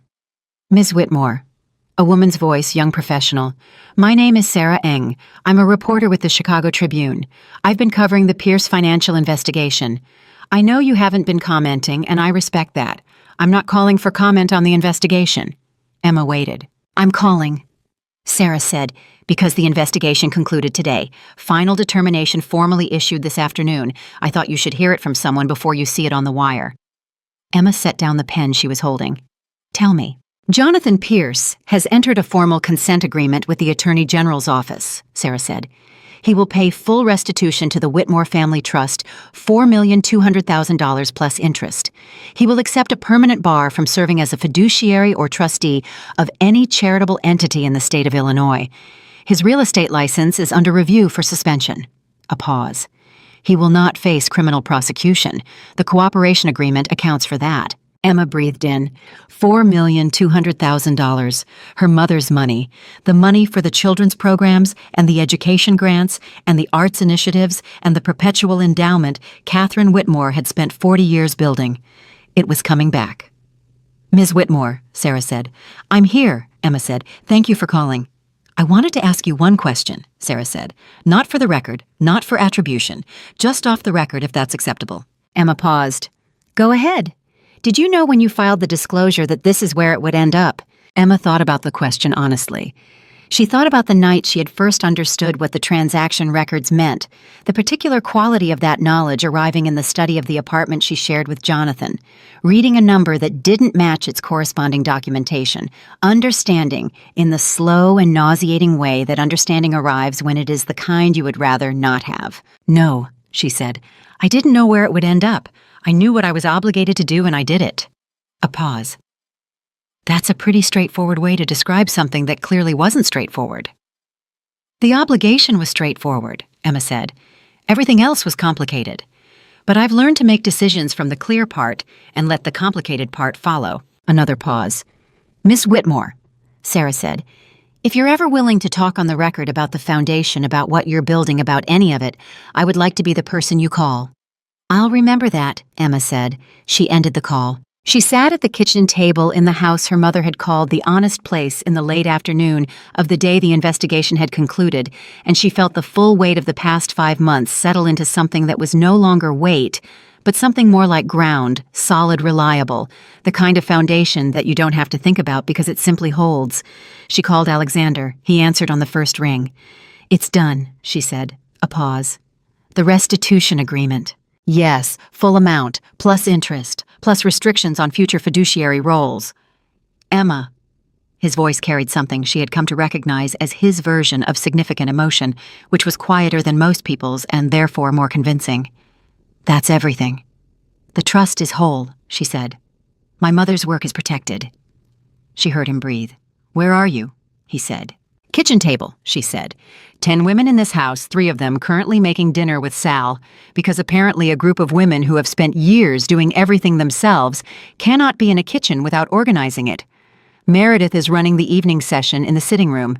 The East Wing is warm for the first time in 7 years. She paused. I'm exactly where I should be.